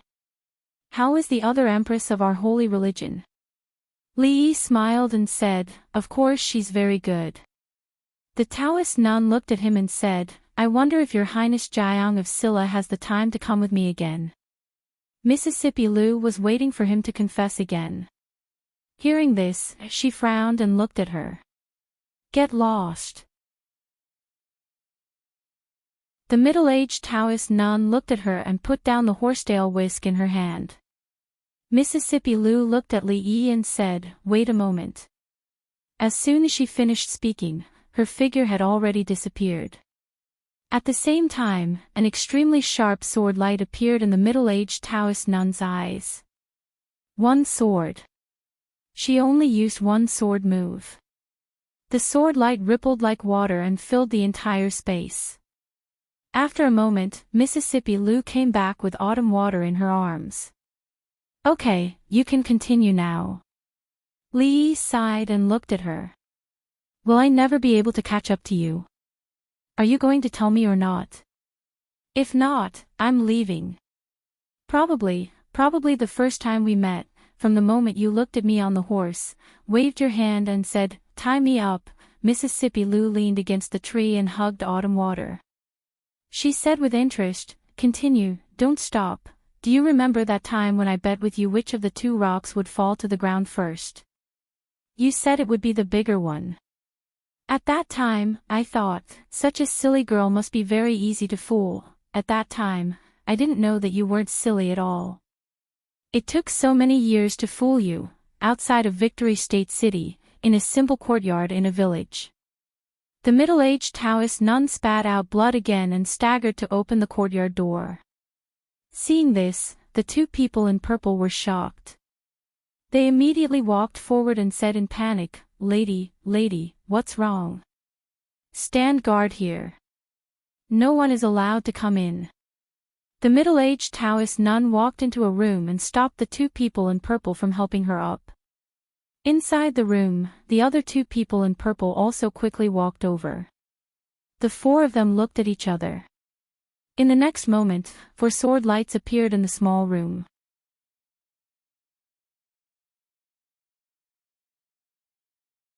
Chapter 1143. Li Yi felt that the heavens were too unfair. They were both only a step away from becoming a grandmaster. Why was it that when he kissed Rui broke through, but he did not improve at all? Moreover, her breakthrough was the kind of breakthrough that could shock people to death. She had only become a grandmaster for 2 hours, but she could already beat the Taoist nun who had been stuck in the grandmaster realm for decades. Although this kiss was blissful and beautiful, so beautiful that it bubbled, but it also made one of the beautiful wishes in his heart, the wish that one day he could be the master of the world, completely become a bubble. He looked at Rui gloomily and said, "Why don't you try kissing me again? Maybe I can break through too." Mississippi Lu rolled her eyes at him and turned to walk forward. Li Yi hurriedly chased after her. "Why don't I kiss you too?" Outside Xingzhou City, in a small courtyard in a deserted village. Inside the room, the smell of blood assailed the nostrils. Taoist nun held a horsetail whisk in her hand and slowly sat down. The room was covered in blood, and the four men in purple lying on the ground were moaning in pain. When did it start?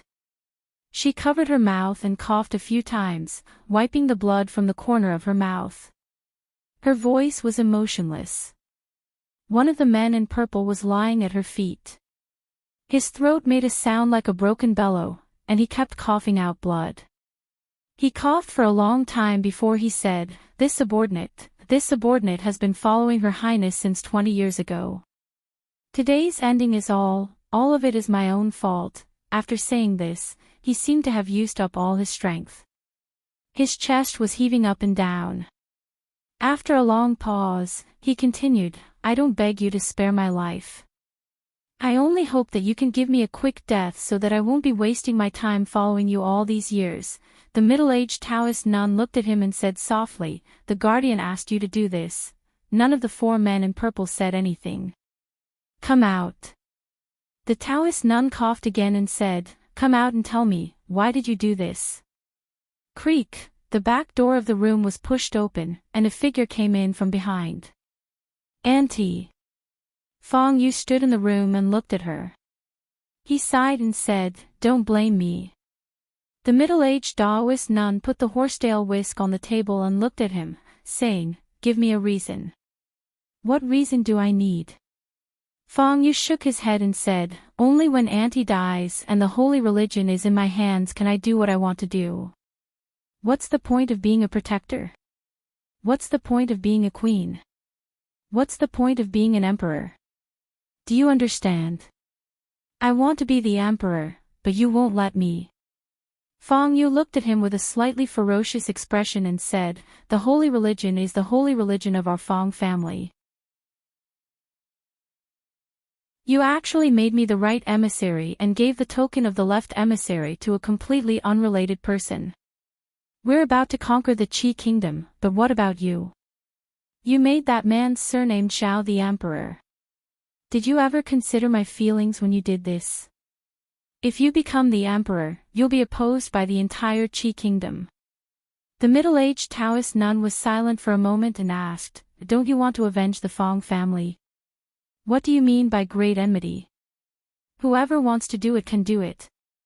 Fong Yu waved his hand and said, "The Jing kingdom is so powerful. With just us, we won't be able to get our revenge in this lifetime. Isn't it good to be the emperor of the Qi kingdom? Why do we have to go against the Jing kingdom?" The Taoist nun looked at him calmly. After a long while, she lowered her eyelids. You're the last male descendant of the Fong family. Your father entrusted you to me back then so that I could help you complete your great plan of revenge. She shook her head and said, even you don't care, so why should I? After she said that, she couldn't help but cough a few more times. A few more blood-colored flowers appeared on the Taoist robe in front of her chest. She was already seriously injured, and she was ambushed by those 4 people just now. Now, her injuries were even more serious. She had wanted to stabilize her injuries as quickly as possible and then escape immediately. But now, it was all too late. Don't you dare use my father to pressure me. Fong Yu roared, how many years has it been since the incident of the Fong family? Why should I be the one to avenge them? I don't want revenge. I just want to be the emperor. Whoever doesn't let me be the emperor, I'll kill them. Zhao Jing can't do it, and neither can you. I've waited for so many years. A look of melancholy appeared on Fong Yu's face. He murmured, I had placed all my hopes on the king of Shu, but the king of Shu of the Jing kingdom is a complete good-for-nothing. Zhao Jing is also a good-for-nothing, but good-for-nothings are also useful. Zhao Zheng, that good-for-nothing, can make me the emperor of the Qi kingdom. I can't miss this opportunity. To hell with holy religion, to hell with vengeance. Can they be more important than being the emperor? The middle-aged Taoist nun coughed a few more times. This time, the blood at the corner of her mouth was not wiped clean.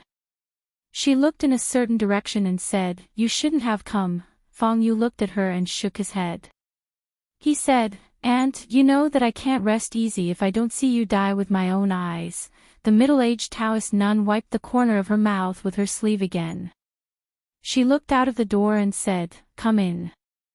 Who's there? Fong Yu's expression changed and he turned around abruptly. Li Yi and Rui walked in from the door. Behind them were Su, Elder Tian, and Chang. The middle-aged Taoist nun looked up and said, I've kept you waiting, haven't I? Su's expression was extremely gloomy. It was as if the goods he had guarded for many years had been stolen at the most critical moment. More importantly, he could neither blame nor seek revenge on the person who had stolen his goods. Fong Yu's face turned pale. He instinctively wanted to turn and run. Su waved his hand and a white rabbit creamy candy struck his neck. Fong Yu fell to the ground. Forget it. Since you don't want revenge, then let's not do it. The middle-aged Taoist nun mumbled. After all, only you can represent the Fong family. After saying this, her entire body seemed to relax. A smile that Li Yi had never seen appeared on her face. She looked at Mississippi Liu and said, 20 years ago, I lost to Lu Qing in one move. 20 years later, I lost to you in one move. Your Lu family, cough, cough. Before she could finish, she vomited another mouthful of blood. The front of her Taoist robe was completely dyed red. This is for you. Spare his life. She looked at Fong Yu and took out a token made of unknown material from her waist. She handed it to Li Yi. Li Yi knew what it was. He reached out and took it. He nodded and said, okay. She looked at Mississippi Liu and said weakly, There's something I need your help with. She handed the horsetail whisk to Rui and said, this horsetail whisk was given to me by him years ago. If there's a chance in the future, please help me stick it in front of his grave. Tell him that Fong Jingyu doesn't owe him anything anymore. Mississippi Liu thought for a moment and took the horsetail whisk. She nodded and said, I promise you. Thank you. Taoist nun's expression was no longer as calm as usual. She smiled and quietly leaned against the chair. There was no more sound. Su let out a long sigh and murmured, it's not enough to kill her. Why did she have to do this? Li Yi could see that before today, this Taoist nun seemed to be carrying something extremely heavy on her back. Even though she was a grandmaster with top-notch martial arts skills, it was still difficult for her to breathe under the weight of the burden. At that moment, the weight on her body seemed to have completely disappeared. This Taoist nun had kidnapped him and saved him before. Li Yi hated her, but not to the extent that he hated her to the bone.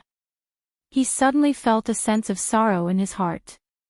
He did not know if it was because of the passing of a grandmaster, or because an old friend he had known for a long time had passed away right before his eyes. Mississippi Lu's eyes were also a little red. Li Yi held her waist and let her head rest on his shoulder.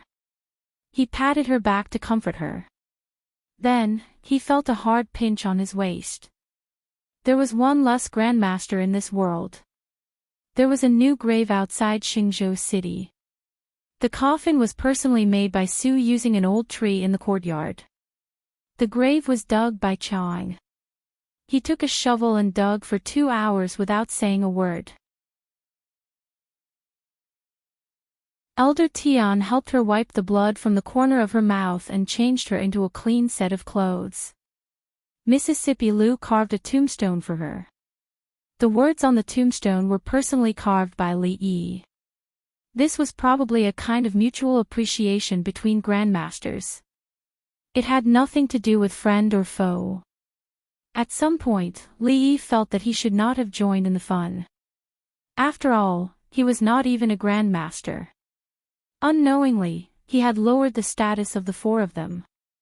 There was only a simple line of words on the tombstone. Tomb of Fang Jingyu. This was a very ordinary grave, so ordinary that it couldn't be any more ordinary.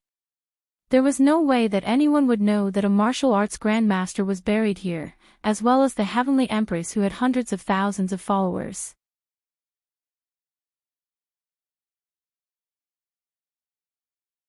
Chapter 1144. The Taoist nun, who had many grudges with them, died. She had a smile on her face when she committed suicide. They had no way of knowing what kind of love and hatred this Taoist nun had with Li Yi's father-in-law, who had passed away a long time ago. However, that was no longer important. The grudge between the Fang family and the royal family of the Jing kingdom had turned into dust with her death. She could no longer see the future of the holy religion that she had built and developed with her own hands. Everything about her life was buried in this small grave. Li Yi held 3 tokens in his hands. One was given to him by the Taoist nun before she died. It represented the supreme position in the holy religion. The other 2 represented the left and right protectors of the holy religion. He already had one, which was the token of the right protector on Fang Yu's body. Holding these 3 tokens in his hands, he held the entire holy religion in his hands. He had promised the Taoist nun that he would spare Fang Yu's life. He would only ask Su to abolish his martial arts. Fang Yu would live an ordinary life from now on, but he would not lack food and clothing. He would live an ordinary life, just as the Taoist nun had hoped. When Li Yi and Rui walked back, Fang, who had been looking at the courtyard gate, immediately turned his head. Actually, there was nothing for him to hide. Although he was blind, it wasn't the first or second day that he was blind. Rui wouldn't kill him just because of this reason. To Li Yi's regret, Rui was still not willing to talk to him after he had confessed and kissed her. After they came back, she locked herself in her room. No matter how many times Li Yi knocked on the door, she would not open it. In fact, he still had a lot to say to her, but he also knew how difficult it was for Rui to say those words and take that step. He stepped back and saw Wanru standing in the yard, smiling at him. She looked at Li Yi and asked, "Is she all right?" Li Yi sat down beside her and shook his head slightly. "Don't worry." Wanru looked at him and said, "There are some things that will be fine as long as she thinks it through." Li Yi looked at her. She reached out to hold his hand and said, "Actually, when we were in Fengzhou, I always thought that you were lovers who eloped. When you told me the truth, I thought you were lying to me. But I can see through your eyes. Your eyes can't lie." Li Yi sighed and looked at Rui's tightly shut door, feeling a little worried. She patted Li Yi's hand and said, "You have to believe that you've been together for so many years. No matter what difficulties you encounter, you'll be able to overcome them." Su stood in the distance and sighed. He said, "What's so good about this kid? Why does he meet all the good women in the world? Are you envious?" A voice rang in his ear. "No." Su turned to look at her and said, "You're enough for me. Why should I be envious of him?" Although Rui had taken that step, there was still a knot in her heart that was difficult to let go. Li Yi did not want to disturb her, so he took out the 3 tokens again. Before he left, there were still some things that needed to be arranged. King Feng's residence in the capital. A general half-knelt in front of Zhao Yi and said, "Your Highness, the Crown Prince's 150,000 soldiers consume a lot of food every day. I'm afraid that the capital region has already been swept clean by them. When they run out of food, I'm afraid that they'll attack the city with all their might. Send another 20% of the soldiers to guard the west gate. Send people out of the city to find out where the reinforcements are. Have people increase the number of patrols at the city gates and reduce the time it takes to change guards by half." Zhao Yi gave a few more orders before he had the time to sit down and drink a cup of tea to moisten his throat. In the last few days, they had not only had to deal with the assault of the 150,000 soldiers outside the city, but also the various undercurrents within the capital. In addition, they also had to deal with Zhao Zheng and the spies of the Holy Church in the capital. If they let down their guard, the spies might even open the city gates and welcome the soldiers into the capital. If they were not careful, one wrong step would lead them into a bottomless abyss. And their reinforcements had encountered countless obstacles on the way and had yet to arrive. Zhao Xiuwen's delicate face was now covered in a scraggly beard. He walked up to Zhao Yi and slowly said, "I'm afraid that there will be a fierce battle in the next few days." Yang Yanzhou cleared his throat and said, "At present, the entire capital is a soldier, and countless people have volunteered to join the army. The imperial army has always been stronger than the soldiers of the capital. Even if there is a true battle, we might not necessarily lose." After a few moments of silence, Zhao Yi slowly said, "If that's the case, then we can only fight to the death." In the camp outside the capital, Zhao Jing paced back and forth in his tent, an impatient look on his face. He looked at the person behind him and asked, "Where did your protector Fong go? Why hasn't he returned yet?" The person calmly shook his head and said, "The protector's whereabouts are uncertain. We don't know. I don't care where he went. We must attack the city tomorrow." Zhao Jing waved his hand and said, "If we continue to waste time like this, it will do us more harm than good. Zhao Yi and the others are already an arrow at the end of its flight. With a spurt of energy, they will definitely be able to take the capital." The person's expression remained calm as he indifferently said, "Without the orders of Her Majesty and the Protector, we will not act rashly." Zhao Jing angrily said, "I am the Crown Prince. I want to order the soldiers of the capital. You dare to disobey I." The person indifferently glanced at him but did not say anything else. Zhao Zheng's chest heaved a few times, but his emotions actually calmed down. He strode out of the tent and came to another tent. After sitting down in the tent, his expression was so gloomy that it was about to drip water. If he still did not realize that something was wrong by now, he would be a complete idiot. Fong Yu had unknowingly made him a mere figurehead. Those who controlled the military were mostly people of the holy religion. They listened to Fong Yu's orders more than him. Suddenly, footsteps were heard outside the tent. Someone came in and looked at Zhao Jing. He waved his hand and said, "Take him down." Several men in blue walked toward him. "What do you want?" Zhao Zheng's expression changed. "What are you doing?" Zhao Jing wanted to resist, but he could not fight against the 2 men in blue. With a fierce expression, he shouted, "Where is Fong Yu? Get Fong Yu to come out and see me." "Fong Yu can't come to see you." Su Zheng looked at him and waved his hand. Take him away. More than half of the high-ranking generals of the 150,000 soldiers had been infiltrated by Feng Yu and Taoist Nun. No wonder Feng Yu was so obsessed with the throne of the Qi kingdom. He was only one step away from that position. If not for Zhao Yi's stubborn defense of the capital, the current Qi kingdom would have changed. Several generals who were still loyal to Zhao Xing were taken down immediately. The rest of the generals were elites of the holy religion.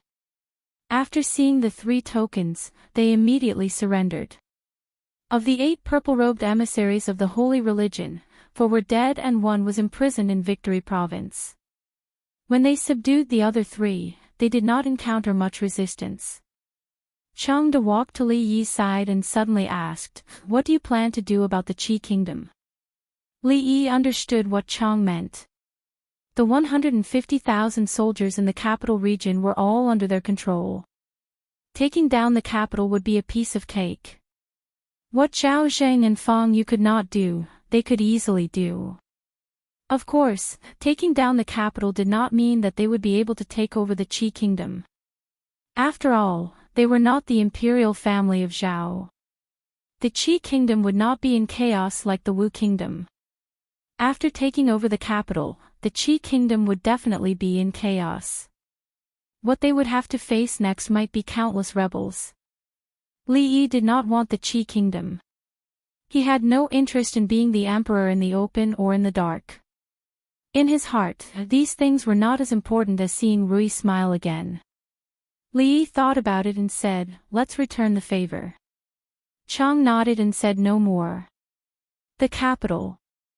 The sky had just brightened when a general rushed into King Feng's residence. Before he saw Zhao Yi, he shouted, Your Highness, they've retreated."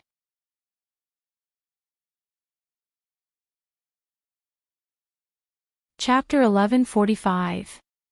In the past few decades, the Qi kingdom and the Jing kingdom had been in constant conflict. It was not an exaggeration to say that they were mortal enemies. To be exact, the Jing kingdom had always been suppressed by the Qi kingdom. This situation had been reversed in recent years. After dozens of wars, big and small, the Qi kingdom had been taught a lesson by the Jing kingdom. The hatred between the 2 countries was rooted in the hearts of every citizen. Now, the Jing kingdom was faced with an opportunity. Li Yi only needed to think about it, and he could completely determine the future of the Qi kingdom and the Jing kingdom. He could even make the Qi kingdom disappear from the history books. However, he did not make this choice in the end. Lin Yong and Xiao Er were packing their belongings. They were about to leave and return to Rui City. Li Yi sat in the courtyard. A figure came up behind him and wrapped her arms around his neck. She whispered in his ear, "Thank you." Li Yi held her hands from the front and said, "What are you thanking me for?" "Zhao Yi has helped the Lin family for so long. Consider this a favor to him." "Brotherly, this favor is too great. It's so great that Zhao Yi can't bear it." A voice came from outside. "Miss Lin." Zhao Yi walked in and bowed to Lin Wanru first. His salute was extremely respectful and proper. There was nothing to nitpick about. However, it was precisely because of this that his action was even more rude. He was the 3rd prince of the Qi kingdom. Now, he was the emperor of the Qi kingdom. It was impolite for the emperor to bow to his subjects and people. The expressions of the people beside him changed when they saw this. Only the god of fortune Qian and a white-browed monk remained calm. They knew what the 3rd prince was bowing to, and they also knew that the lady in front of him was worthy of it. Because if it wasn't for her, the 3rd prince wouldn't even have the chance to stand here and bow. "Greetings, 3rd prince." Lin Wanru bowed slightly to Zhao Yi, then looked at Li Yi, turned around and walked back to her room. Li gestured for him to sit down and said, "Thank you for taking care of Wanru all these years." Zhao Yi couldn't help but smile and said, "I only told him a few words and did a few things in passing. Brother Li's gift is a bit too much." I'm afraid Xiao Yi won't be able to repay this favor for the rest of my life. Li Yi waved his hand and said, I'm just doing it out of convenience. You help me take care of Wanru, and I'll give you Zhao Jing. We're even. Don't talk about owing me or repaying me. Behind Xiao Yi, someone's face twitched. Breaking the siege of the Crown Prince's 150,000 soldiers, solving the third prince's biggest crisis, and giving the capital to him, was this also called doing it out of convenience? Just what sort of person could make the third prince cast aside the chaos in the capital and rush over to meet with him? Xiao Yi looked at him and asked, Brother Li, you're leaving? Li nodded and said, I'm leaving today. Xiao Yi sighed and said with a tone full of regret, it's a pity that Brother Li's ambition isn't here.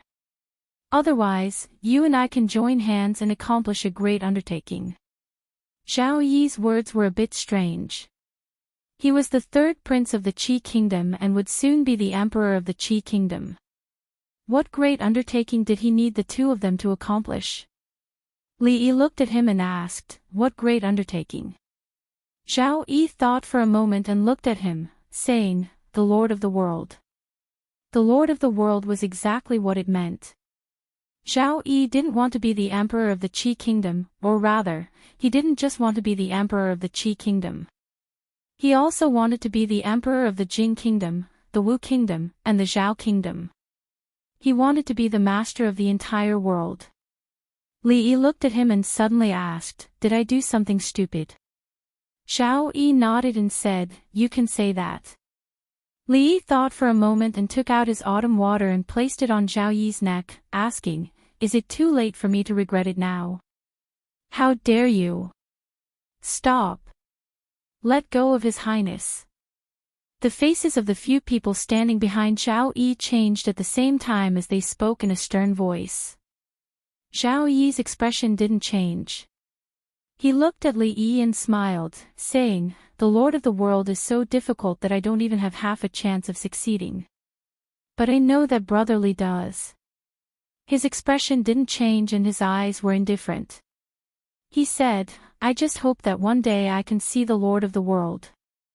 It doesn't matter who becomes the emperor. If Brother Li succeeds, you must remember to come to Zhao Yi's grave and tell me, so that we didn't get to know each other in vain. An official behind him said anxiously, Your Highness. Li Yi looked at Zhao Yi. There was no fear on his face. When he talked about death, it was like he was talking about something normal. Li Yi shook his head and put away his autumn water. He said, forget it. She just cleaned this sword. If I dirty it, she'll beat me up. It's not worth it. There were always some strange people in this world. Some people like to court death and would feel uncomfortable if they didn't court death for a day. Some people like to help princesses become empresses. And some people like to collect grandmasters. They wanted to collect all the grandmasters in the world. Lilican, older sister complex, princess complex, queen complex, empress complex, grandmaster complex. Even these people with special hobbies existed. In comparison, Xiao Yi's dream of being the ruler of the world was nothing. Li Yi thought about it and looked at him. He suggested, why don't you go fight the Jing kingdom first? The Jing kingdom is close and convenient. I can't beat them, Xiao Yi said honestly. Li Yi shook his head and said with disappointment, you still want to be the lord of the world. You retreat at such a small setback. If you're a man, you have to face difficulties, Xiao Yi said helplessly, I really can't beat them. Li Yi thought about it and said, then consider the Wu kingdom. The Wu kingdom is in chaos. It's easy to fight them. Xiao Yi looked at him and asked, the Wu kingdom's divine punishment and the red barbarian cannon have nothing to do with Brother Li. Li Yi shook his head. No. Xiao Yi's attitude was very firm. I won't fight them. The little bit of admiration that Li Yi had for Xiao Yi just now immediately disappeared. He had thought that Li Yi was really a hero with great talent and bold vision. It turned out that he was just a big liar who only knew how to talk. How could he allow others to sleep beside him? Which ruler of the world could tolerate two countries that were stronger than them by his side? Just a moment ago, he was saying that he was the lord of the world, and the next moment, he became a complete coward. Li Yi really admired this kind of shamelessness. For you, don't want to be the lord of the world. A toast to you. Li Yi poured 2 cups of wine, raised 1 cup, and gestured to him. Zhao Yi also raised his cup. This cup is a farewell for brotherly. The two raised their heads together and drank the wine in their cups. Let's go. Li Yi lifted the curtain of the carriage and casually waved at Zhao Yi. Zhao Yi stood at the gate of the city and watched the carriages go away. Until the carriages completely disappeared in the distance, he sighed, and a deep disappointment appeared on his face. Money God of Fortune pondered for a moment and said, "He and your highness are not on the same side after all." Zhao Yi nodded. When he raised his head, the disappointment on his face had disappeared. He said, "I only hope that the next time we meet, we don't have to fight with swords." A person beside him couldn't help but look at Zhao Yi and ask, "Your highness, since this person is so useful to us, why don't we keep him?" Keep him? A middle-aged man who had been standing behind Zhao Yi said, "Why should he keep him?" "Because of those 100 elites. If he has evil intentions towards your highness, even if we increase the defense by 10 times, it will be useless." He looked into the distance, and the fear on his face hadn't disappeared. He murmured, "Are all the grandmasters in the world from their family? Your highness." The provincial governor of Xingzhou trembled as he walked to the third prince. He couldn't speak properly. Zhao Yi glanced at him and thought of the last thing that Li Yi had asked of him before he left. He pointed at a new grave not far away and said, "Have people repair the area within a radius of 100 zhang of that grave. Don't destroy a single blade of grass or tree within 3 zhang. After doing this, come to the capital to receive your punishment." The provincial governor of Xingzhou knelt on the ground and said loudly, "Thank you, your highness, thank you, your highness."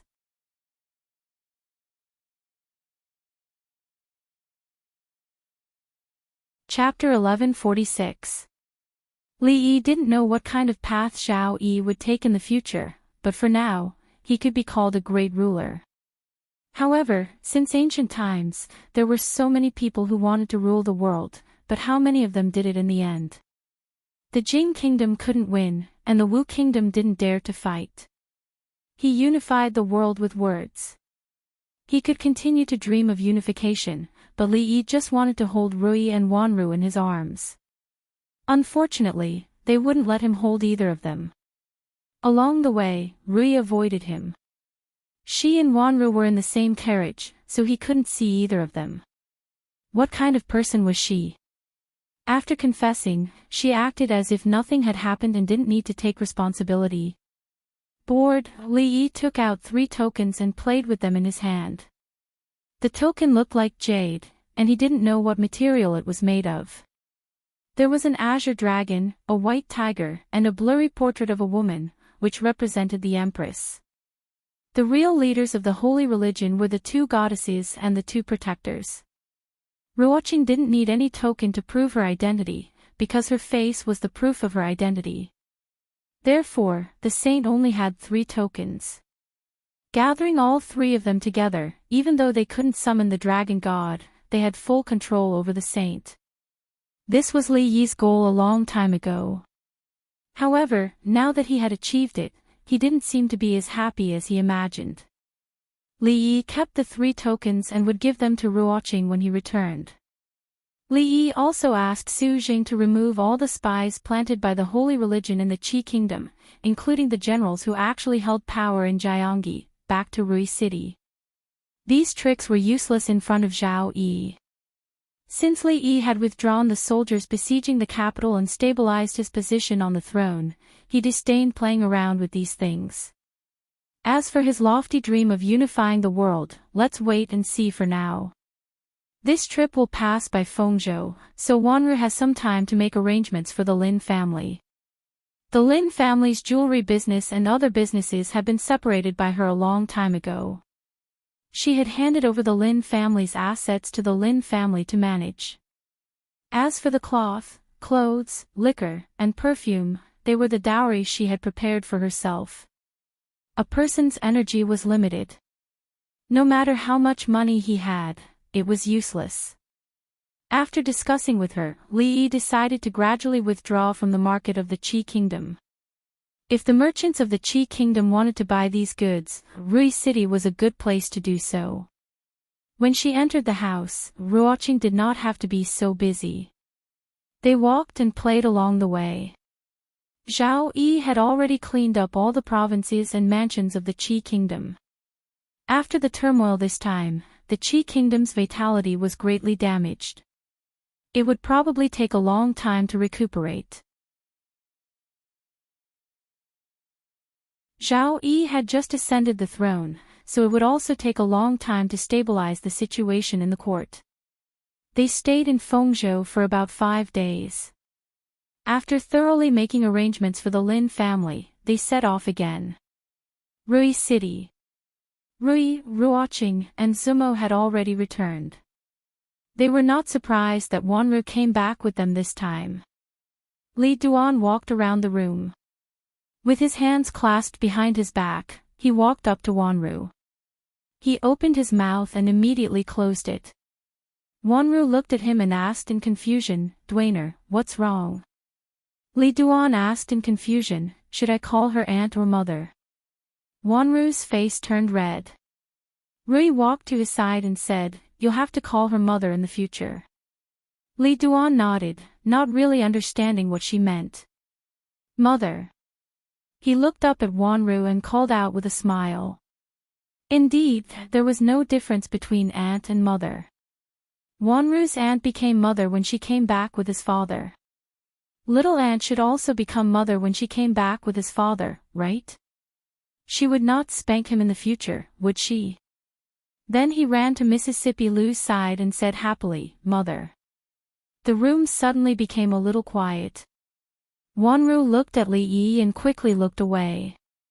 Ruoqing and Zumo looked over in confusion. Xiao Huan was stunned, and then a happy expression appeared on her face. Rui looked at Li Duan, shook her head and said, "Duaner, have you even forgotten your aunt?" A trace of panic appeared on Mississippi Lu's face, but she quickly calmed down. She picked up Li Duan and said, "I'll go out and talk to Duaner. He will remember soon." Li Duan was spanked and ran away with his hands covering his butt. He no longer dared to call Rui mother. When only he and Rui were left in the room, Rui picked up the horsetail whisk and said, "I just thought of something when I heard you say it." When father was still alive, he mentioned it a few times. At that time, Rui was still young and may not remember. Rui sat on the bed and said, "Father said that when he was young, he went out to wander in Jianghu and once met a woman. He said that the woman was carrying something very heavy on her back. They were not the same people, and then it was left unsettled." Rui carefully put down the horsetail whisk and said, "I was not old at that time and didn't understand what father said. I didn't expect that the Taoist priest was the woman that father met back then." Rui didn't know much, and Li Yi only heard a few words, not of vigorous love and hatred. Li Yi held her hand and said, "The dead are gone. Let the past be the past." Rui nodded. Li Yi looked out of the window for a long time and then looked back at Rui with a serious expression. He held her hand and said, "When we were in Victory State, something happened." He decided to tell Rui about it as soon as possible. He couldn't leave this problem to Rui. Rui looked at him and asked, "You want to talk about Rui, right?" At this moment, the feeling in Li Yi's heart was hard to describe with words. He looked at Rui, and there seemed to be thousands of thoughts in his heart. He thought for a long time, opened his mouth, but still didn't say anything. Rui smiled and said, becoming a supreme power is Rui's wish since she was young. I'm happy for her. Li Yi shook his head and said, I'm not talking about Rui's breakthrough. Rui looked at him and shook her head slightly. She said, let me finish first, husband. Li Yi nodded. Rui is 2 years younger than me. We grew up together. My father and mother passed away early, so I had to take care of her since she was young. I gave in to her in everything and didn't want her to suffer any grievances, but, actually, all along, it wasn't me who gave in to her. Rui tightened her grip on his hand and said, Rui has been stubborn since she was young. Sometimes she doesn't even listen to her father, but she has always listened to me. I don't need to give in to her at all, because she won't fight with me for anything. At that time, father came back to buy pastries. She clearly liked them, but she always pretended that she didn't like them and left the last piece for me. Her favorite autumn water was actually left for me by father. I knew she liked it, so I didn't dare to show even a little bit of liking. Because as long as I liked it, she definitely wouldn't want it. Rui held his hand even more tightly and said, actually, all along, it was she who gave way to me. Li Yi's hand hurt a little. This was a sign that Rui had lost control of her emotions. This was the first time she had said these words to him, and it was also the first time she had lost control of her emotions. Actually, she's more like a sister than I am. 2 streams of tears rolled down Rui's face. She leaned against Li Yi's chest and continued, she gave everything she liked to me. She gave the Grand Master title to me. She gave the husband to me. She could have broken through to the Grand Master stage earlier. She could have met the husband earlier. We promised when we were young that we would marry the same person in the future. When Rui said this, Li Yi's chest was already wet. She sobbed, I'm the selfish one. I'm the one who didn't keep my promise. I'm the one who didn't keep my promise. Rui was already sobbing in his arms. Li Yi reached out and hugged her tightly. In a room across the courtyard, Mississippi Lu sat in front of the table. Although she didn't say anything, tears were already streaming down her face.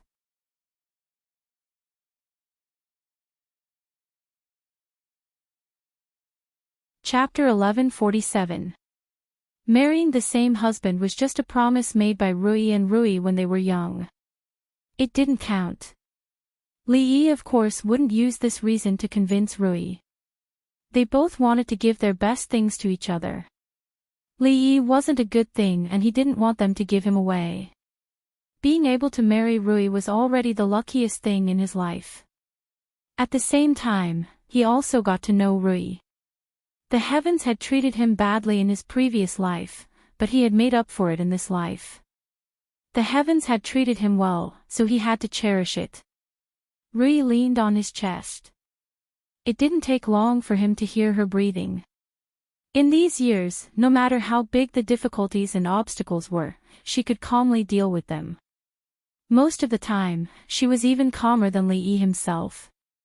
It wasn't until that moment that Li Yi realized that he had never truly understood Rui. He gently placed her on the bed and covered her with a blanket.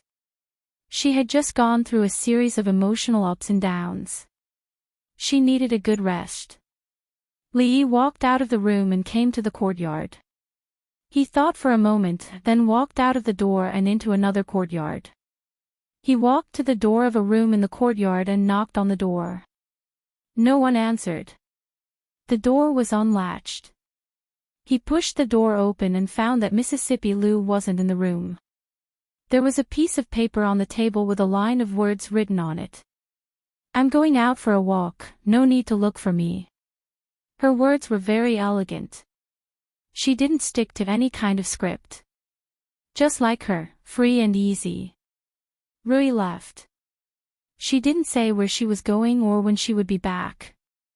Of course, Li Yi could still get news of her through Lu Meng and the brothel. She didn't deliberately hide her whereabouts. It's just that the news needed time to be transmitted. Li Yi would always get news of her from a month ago. It was already the 10th month of the 4th year of Jingping. In the past few months, many things had happened. Ruoqing had already taken control of the holy religion and became the one and only Empress of Heaven. In the Qi Kingdom, Xiao Yi officially ascended the throne. After he ascended the throne, he began to clean up the remaining rebel forces within the borders of the Qi Kingdom with a thunderous momentum. In the 9th month of the same year, Yang Liuqing personally led an army of 300,000. They destroyed every city they came across, advancing like a hot knife through butter, heading straight for the imperial capital of the Wu Kingdom. There was another legend in the Jianghu of the Jing Kingdom. There was a chivalrous woman who was highly skilled in martial arts. She was dressed in white and wielded a sword. She punished the strong and eliminated the evil, sweeping away all the injustices in the world.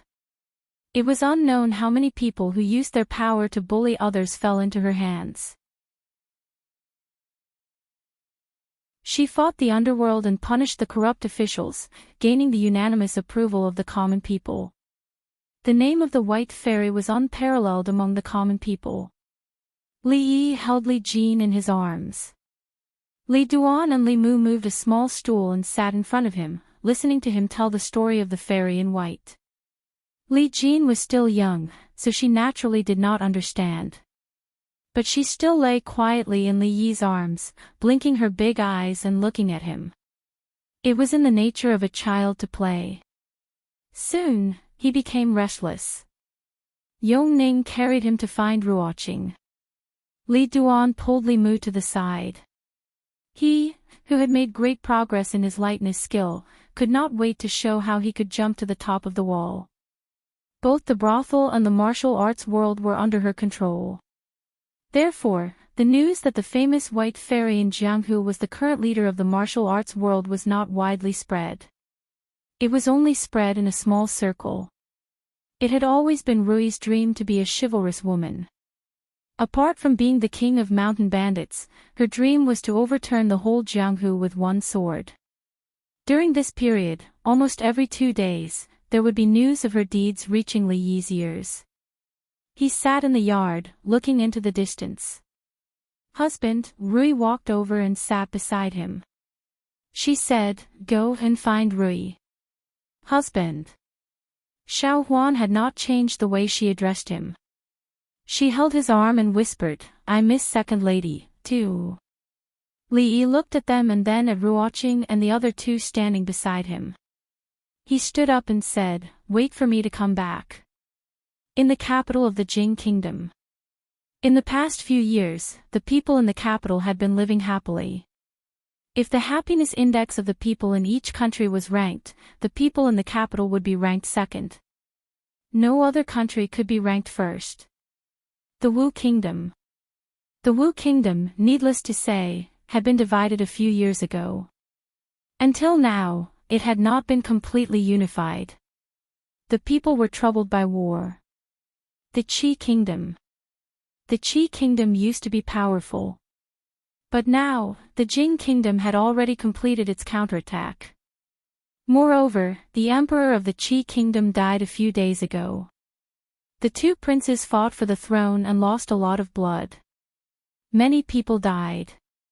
The Qi Kingdom could not be compared with the Jing Kingdom.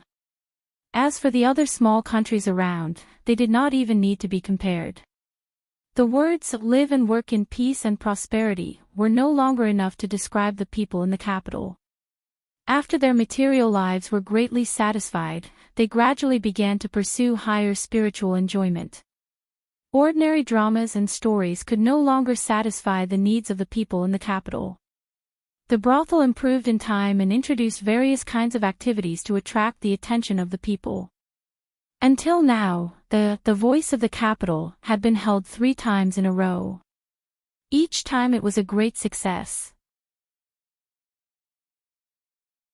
The second Jing Kingdom's talent show had also entered the final stage of preparation and was about to be shown to everyone. As early as a few years ago, the capital had become the largest and most prosperous city in the Jing Kingdom and the surrounding countries. In the past few years, it had been on this road without turning back, leaving the other cities far behind. In the hibiscus garden, Li Xian gave a long stretch. He looked at Li Han beside him and said, "Not bad, you handled these matters very well. However, there are still a few small flaws. You should ask my royal sister for guidance on matters of court politics." Li Han was a little hesitant. He said, "Royal brother, regarding matters of court affairs, royal brother and royal sister can handle them very well. Why do I also need to? Royal brother and royal sister can help you for a while, but can they help you for a lifetime?" Li Xian frowned and said, "A man must be brave enough to take responsibility. Royal brother is doing this for your own good. Do you understand?" "I understand." Li Han could only nod. If he did not nod, royal brother would marry the daughter of the Wang family to him. In this way, Duan Wu would not care about him. He really did not know why royal brother wanted him to do all these things, but he could only pretend to understand. On the other side, a woman who had just finished practicing, took a bath, and changed into a new set of clothes walked into a large hall. When she saw the two people in the hall, she immediately walked forward and bowed. "Ning greets Empress Dowager and Mother." A woman touched her head and said, "How many times have I told you? Why is the little girl still so polite?" The woman smiled and said, "Empress, Bing Ning is not little anymore. I am no longer a little girl. You are not little anymore." The Empress Dowager looked at her and said, "Your 18th birthday has passed so long ago. When your mother was your age, you could already run on the ground." The woman stuck out her tongue. She knew that she had said the wrong thing and immediately shut her mouth. The Empress Dowager looked at her and said, 2 years ago is fine, but your marriage can't be delayed anymore. There are so many young talents in the capital. Is there not a single one that can catch our Bing Ning's eyes?" The woman hugged her arm and said, "I just want to accompany royal sister and mother for a few more years." The Empress Dowager shook her head and said, "You are a princess. Every move you make is being watched. A princess of the royal family who is not married after 18, what will outsiders think?" The woman looked at the other woman with a pleading gaze. Every time this happened, it was the time for her mother to help her out of trouble. However, this time, imperial concubine Yan did not help her. The Empress Dowager is right. You are not young anymore. Marriage can't be delayed anymore. She looked at Shawnee and said, "Since you don't know how to choose, this matter will be decided by mother." She thought for a moment and said again, "It is not so easy to marry a princess of the royal family. Why don't we let His Majesty prepare a competition to find a husband for her? Let's gather all the talents in the world and choose the most virtuous and talented person." The Empress Dowager thought for a moment and nodded. She said, "This is a good idea." Imperial concubine Yan looked at the woman whose face had turned pale and said, "In the vast Jing kingdom, no one can compare to Jiang of Silla in terms of talent. Ning, why don't you write a letter to that teacher of yours? If he comes back to be the judge, it will be for the best."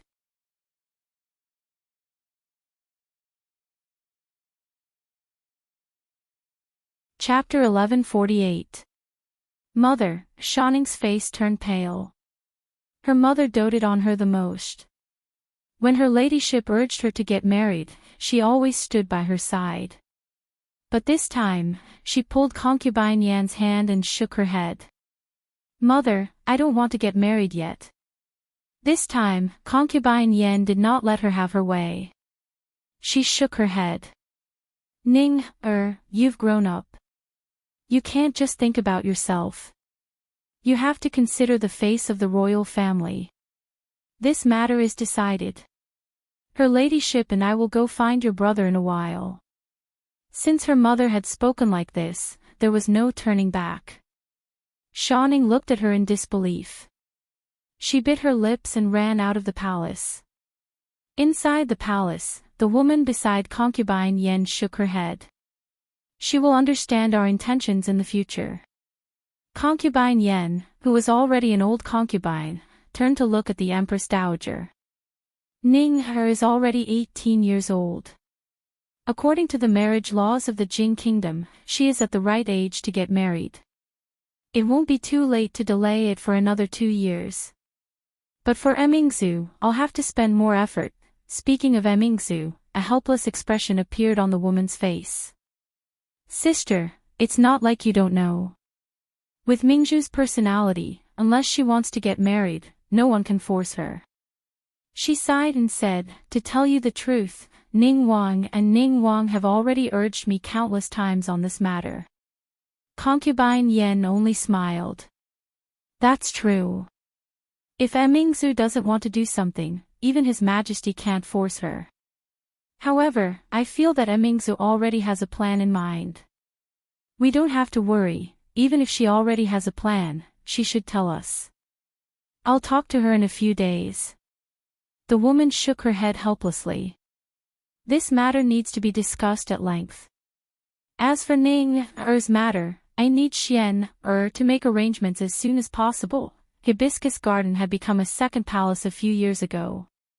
In reality, other than the morning court and the regular ceremonies, the original palace was no longer of much use. Of course, most of the imperial guards guarding the palace had been transferred to Hibiscus Garden. The imperial guards didn't patrol Hibiscus Garden at a fixed time. From the outside to the inside, the frequency of their patrols varied from day to day. The academy had provided hundreds of algorithms, and each day, a random one would be chosen.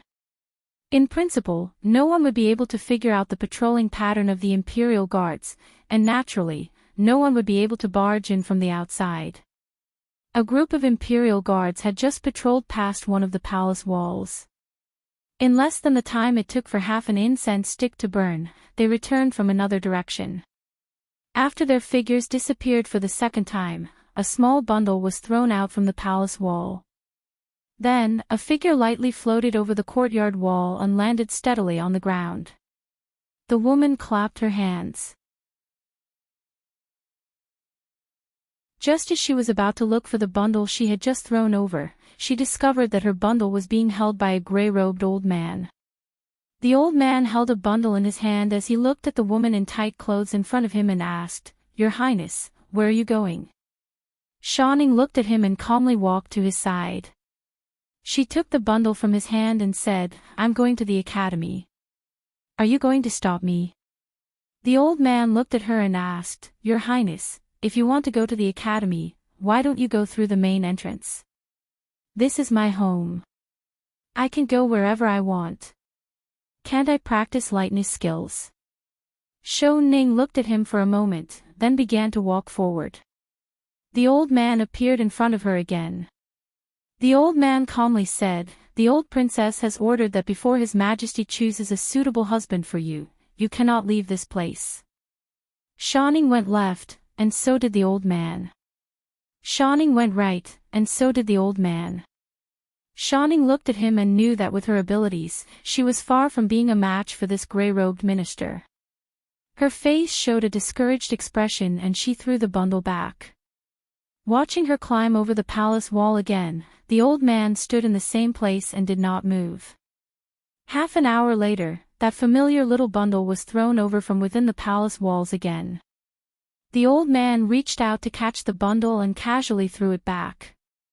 On the other side of the palace wall, Xiaoning, who had been preparing to climb over again, took the bundle that had flown back. She stomped her feet angrily and left while muttering. When she returned to her palace, Li Xian was already waiting there. Seeing her sit down angrily, Li Xian walked over and said, "It's not easy for me to refuse the Empress Dowager and the old princess's request. Don't blame me, you're all bullying me." Xiaoning glanced at him and said angrily, "I'm going to write a letter to Sir. He won't let you bully me." Li Xian thought for a moment and said, "Then hurry up and write. When you're done, I'll have someone deliver it for you." Xiaoning gritted her teeth and said, "I'll write it now. Qing and Prefecture, Willow Leaf Village." Today's Willow Leaf Village was no longer what it used to be. From the top of the mountain to the foot of the mountain, wide roads were built. The new Willow Leaf Village was several times larger than the original site. There were many shops and innumerable taverns and brothels. It was very prosperous. However, the original site of the village at the back was protected and outsiders were not allowed to enter. And on the back of the mountain, it was a forbidden area that outsiders were not allowed to enter. In the back of the mountain, Li Yi stuck a horsetail whisk into a grave. At this point, he had completed all the requests of the Taoist nun before she died. Lu Qing. Chang stood behind him and looked at the tombstone that had half sunk into the soil. He said, more than 20 years ago, he alone stirred up a storm of blood in the entire martial arts world. If he hadn't died so early, the martial arts world today would be his. His father-in-law had once dominated the martial arts world, but there were not many people who still remembered his name now. Li Yi burned a few incense sticks on the tombstone before he stood up. The two of them walked back to the official road. A man came forward and said, "Your Highness, the League Master came here half a month ago. There has been news from the brothels in several states these days. I speculate that the League Master should have gone to the capital." "I know." Li Yi nodded. The man took out a letter from his bosom and said, "This letter was sent from Rui City." The letter was sent from Rui City, but it was written by Shaning. When her letter was sent to Rui City, Li Yi had already left. Rui had someone send this letter over. Li Yi opened the envelope. This letter was very short and the handwriting was a little messy, which meant that she wrote it in a hurry. In the letter, she said that she didn't want to marry yet, but the Empress Dowager and the old princess forced her to choose a husband. Not only did my brother not help her, but he also added fuel to the fire. "Teacher, quickly come and save me." These were the last words she wrote. Changde looked at him and said, "Don't forget what you promised Emperor Xian." "Don't worry." Li Yi nodded and said, "No one can force her to do something she doesn't want to do." The capital, Morning Dew Hall. Although she also had a palace in Hibiscus Garden, when Emmingsu handled state affairs during the day, she was still used to staying in the Morning Dew Hall. Behind her, Shaning was lying on a low couch. Her feet were bare and her calves were raised. As she licked the sugar figurines, she swung her legs back and forth. Li Mingzhu read through a memorial, then turned around and looked behind her. The young talents from all over the world have already arrived in the capital, and the selection of the emperor's son-in-law is about to begin. Can you still sit still? Shaning flipped to a new page of the Mandarin duck handkerchief in front of her and said, "Of course, what's there to be afraid of?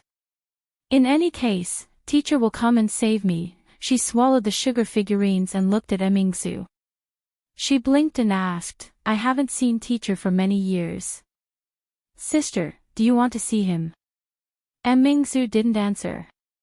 Shaning got off the bed and said, "In any case, I want to go with teacher this time." Emmingsu shook her head and opened another memorial. But in the next moment, she closed the memorial and looked outside the hall. A white-clothed woman walked in from outside the hall. She looked at her and lightly said, "Long time no see."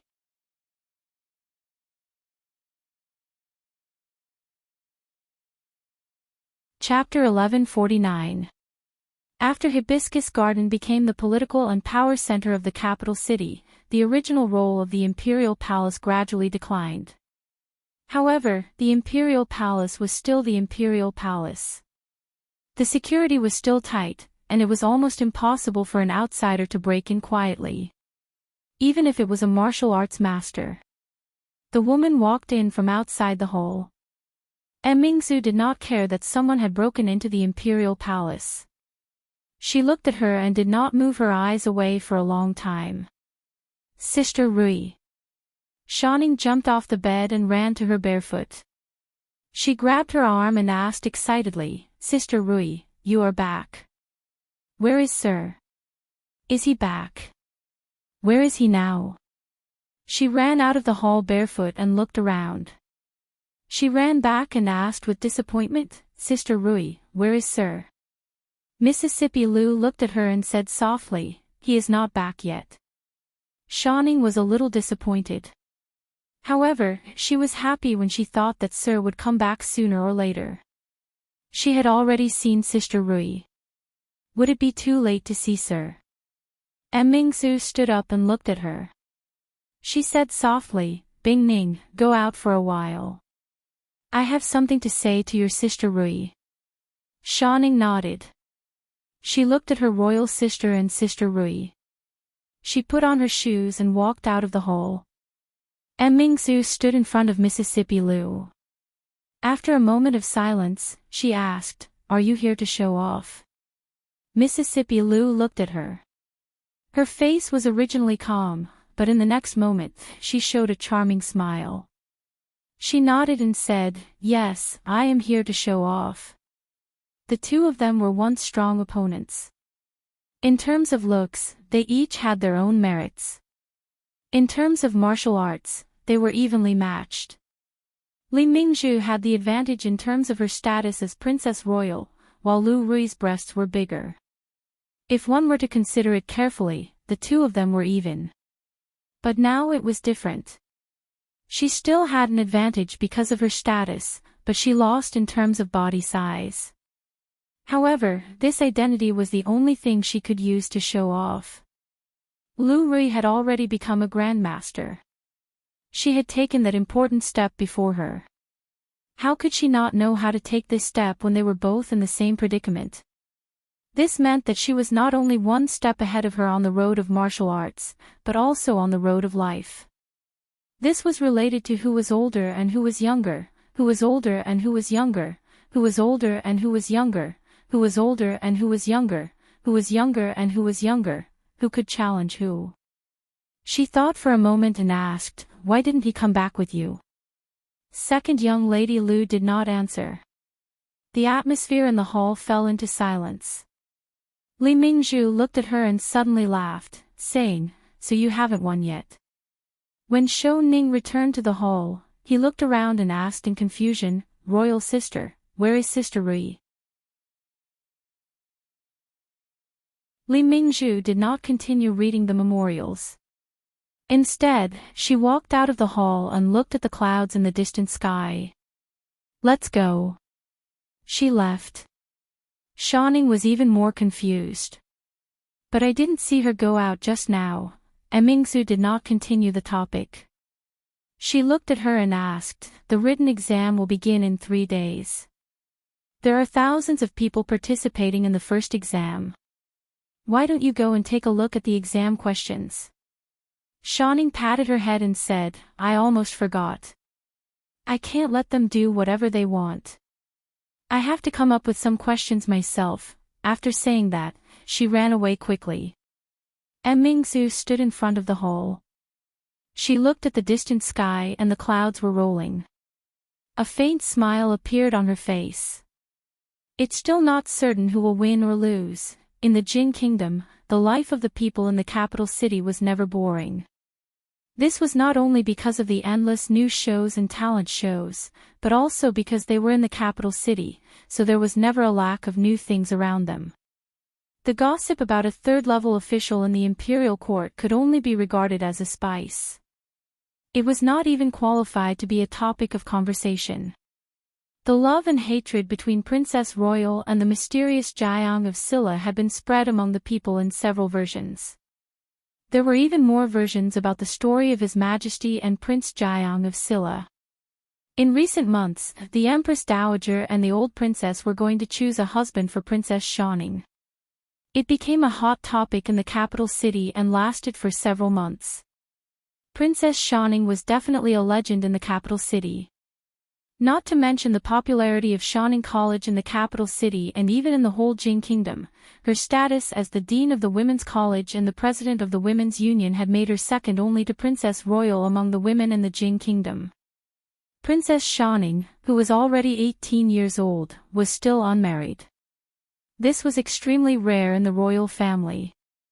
Of course, Princess Royal was already 24 years old and still single.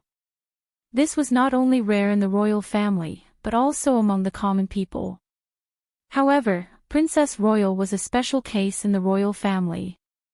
Even the most reckless censor did not dare to mention this matter. Although the wealthy families in the capital city were not willing to marry the royal princess, Princess Shining was an exception. Not only was she beautiful, but she was also very capable. If they could invite Princess Shining into their family, the family's future would be just around the corner. However, the selection of the emperor's son-in-law and the entire country had completely broken the boundaries of the aristocratic families.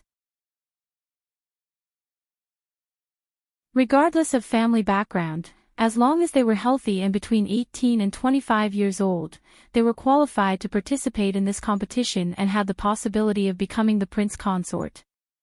For most people, this was a chance to reach the sky in a single step.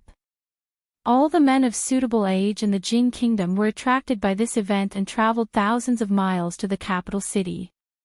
In a short period of time, the already bustling capital city was overcrowded with people. All the restaurants and inns were full. Even the villages dozens of miles away from the capital city had temporarily opened their inns. Of course, it was not that easy to become the prince consort. Who was Princess Shining? She was one of the two most dazzling pearls among the princesses of the royal family. Those who wanted to marry her could walk around the capital several times, hand in hand. However, there was only one prince consort. These thousands of people had to go through an extremely cruel competition to have the last laugh. First, they had to pass the written examination. The prince consort might not be the most talented person in the world, but he could not be an idiot either. The first round of the written examination involved poetry, history, and even governance. The final ranking was based on the results. It was absolutely fair and open. In this written examination alone, more than 90% of the people would be eliminated. Only 100 people would be left for the second round of the combat examination. Princess Shining was skilled in both literature and martial arts. Naturally, the prince consort could not only be skilled in literature. He had to be skilled in both literature and martial arts. Only then would he be worthy of the princess. In this combat examination, another 90% of the people would be eliminated. Only 10 people would be left for the final round. It was said that in this final round, not only would the Empress Dowager and the old consort participate, but even the Emperor and the eldest princess would also be participating. Even if they could not become the prince consort, they would have no regrets in their lives if they could make it this far. The capital city, outside the city gate. A few silhouettes stood outside the gate. They seemed to have traveled a long way and were covered in dust. The leader was a handsome young man. He was not old and looked to be in his early 20s. Looking at the tall and majestic city walls, he stood there for a long time. His eyes showed a sense of vicissitudes and depth that did not match his age. At the city gate, a fat man who had been looking around for a long time suddenly walked up and asked with a smile, "Brother, are you also here to participate in the selection of the prince consort?" The young man looked away and looked at him. The fat man sneakily looked left and right, patted his bulging belly, and said in a low voice, "Brother, I have the questions for the first round of the written exam here. I see that you and I are fated. I'll sell you one for 10 taels of silver. How about it?" The young man looked at him and smiled. "The selection of the prince consort is a national examination. Where did you get the questions from?" The fat man looked at him and a mysterious expression appeared on his face. He said, "If I am willing to sell it, I naturally have my ways. For 10 taels of silver, you can pass the first written examination. For 10 taels of silver, you can see Princess Shining's beauty. Brother, are you really not going to consider it?" The young man shook his head. 10 taels. The fat man saw that he was tempted and quickly said, "Brother, if you are interested, 8 taels is fine." 8 taels. The fat man gritted his teeth and said, 6 taels, 6 taels, no less." The young man looked at him and thought for a moment. He said, 10 taels.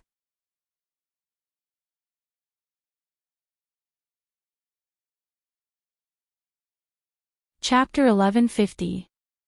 As Li Yi walked down the street, he casually flipped through the leaked questions scroll that he had spent 5 copper coins to buy. The writing on it was already extremely blurred, and in some places, even the words could not be seen clearly. It was unknown how many editions had been stolen. Let alone 10 taels of silver, Li Yi even felt that the 5 copper coins he had just spent wasn't worth it. Across from him was a young man who was also holding a similar exam paper.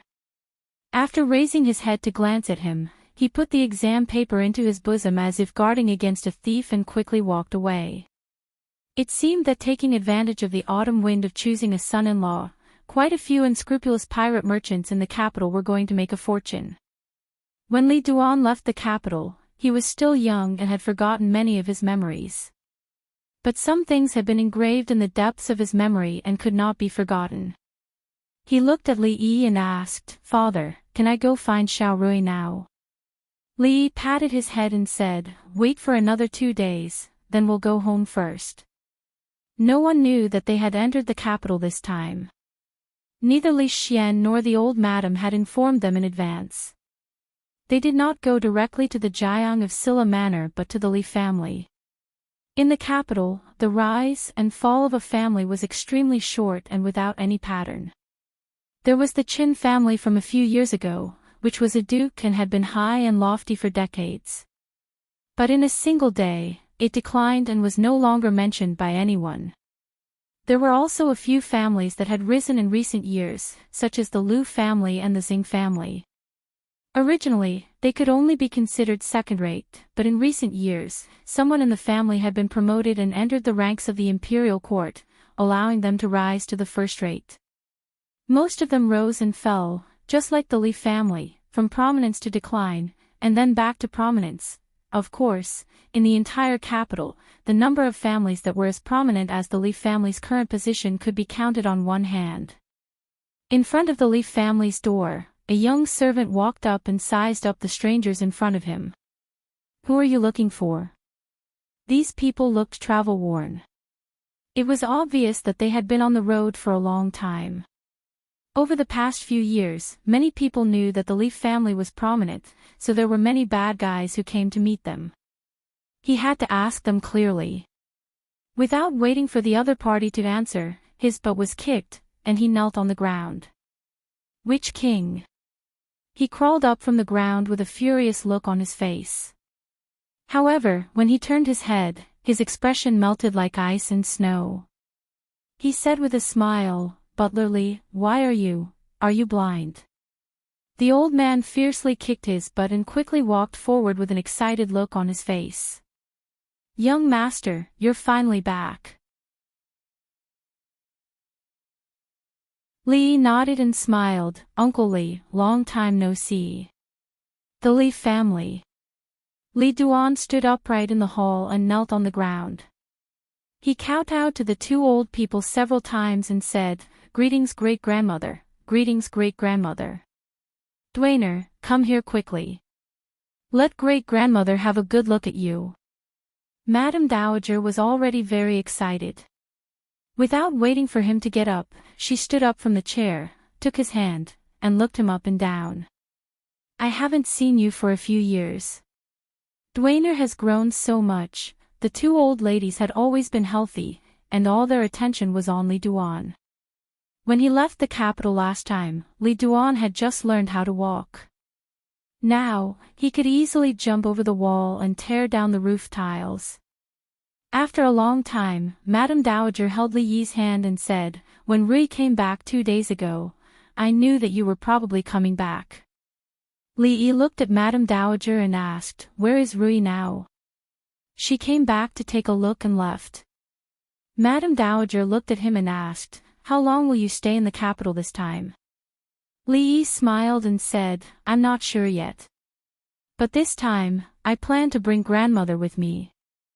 Shuzhou is not much worse than the capital now." Madame Dowager nodded and said, "Yes, I want to go and see my precious great-granddaughter. She has been in the capital all her life and has long been tired of it."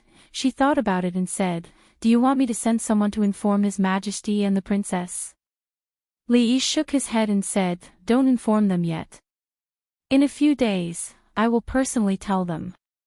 Li Yi didn't want to make such a big fuss at the moment. Once the news of his return to the capital was announced, who knew how many people in the capital would not be able to sleep? And at this juncture, it was not suitable to announce it.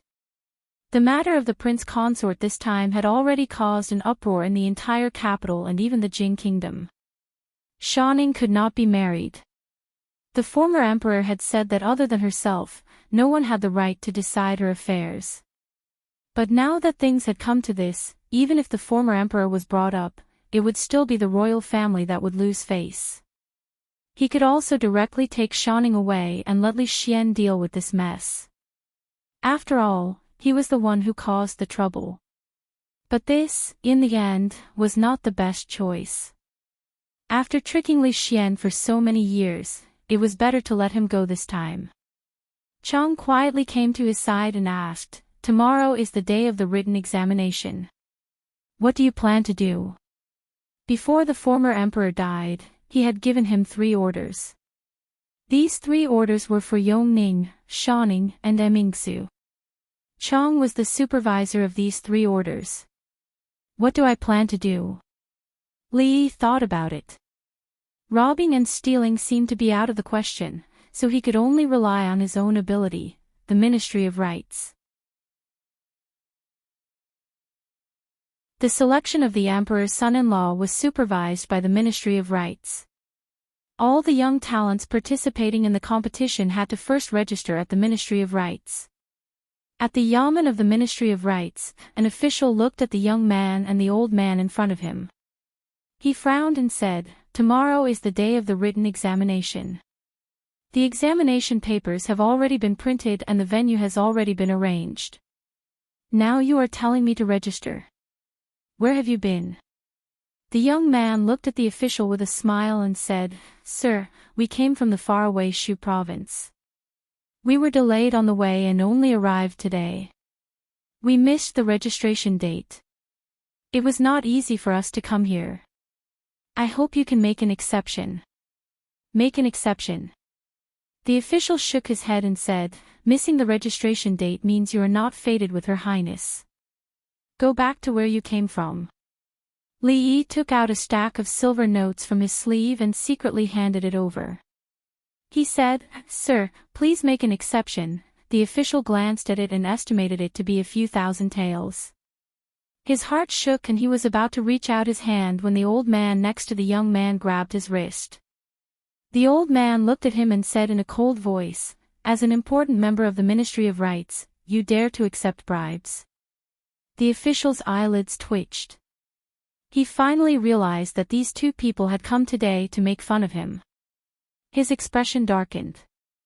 He said, "Which eye of yours saw me accept bribes? You 2 have missed the registration. Hurry up and leave. Otherwise, I will have people kick you out." Chang hooked his arm around the official's neck and pulled him to the side. When they walked out again, the official's forehead was covered in cold sweat. He looked at Li Yi and said in a trembling voice, young master, please wait a moment. I will immediately arrange for you." Seeing the official's expression, Li Yi knew that Chang was taking advantage of his position to bully people again. He had created the Intelligence Bureau. Although he had completely let go of it, he still had countless methods to make a lowly official from the Ministry of Rights listen to him. Of course, if it wasn't for the fact that Li Yi was wearing a mask today, his face alone would be enough for him to pass through all the yamens in the capital unimpeded. When he came out of the Ministry of Rights, he had already received the number plate for tomorrow's written exam. This written exam took up almost all the classrooms in the capital.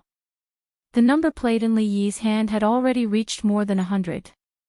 It could be seen just how many people were participating in this written exam. Chang was not worried about this. Although Jiang of Silla never knew how to be shameless when he boasted, he had to admit that no one could beat him in this kind of competition, whether it was in literature or martial arts. After leaving the yamen of the Ministry of Rights, another few hundred meters was the palace wall. Li Yi stood on the wide street and looked at the familiar palace wall in the distance. He turned his head and said to Chang, "You go back first. Lend me the plate just now, morning dew hole." Mingzu was flipping through the memorials from the Ministry of Rights regarding the selection of the son-in-law. A palace maid came in from outside and said in a low voice, "Your Highness, it's time to eat." Mingzu didn't raise her head and said, "Put it down first." "Yes." The palace maid responded and waved her hand. A few palace maids came in and placed the lunch that had just been sent over on the table. She was used to finishing her work before eating. But this time, when she continued to flip through the memorials, her hands suddenly stopped. She lightly sniffed and looked at the table to the side. On the table, other than the usual dishes, there was also a golden plate of egg-fried rice. She hadn't eaten egg-fried rice in 5 years, but she could never forget this familiar taste. She put down the memorials and walked over.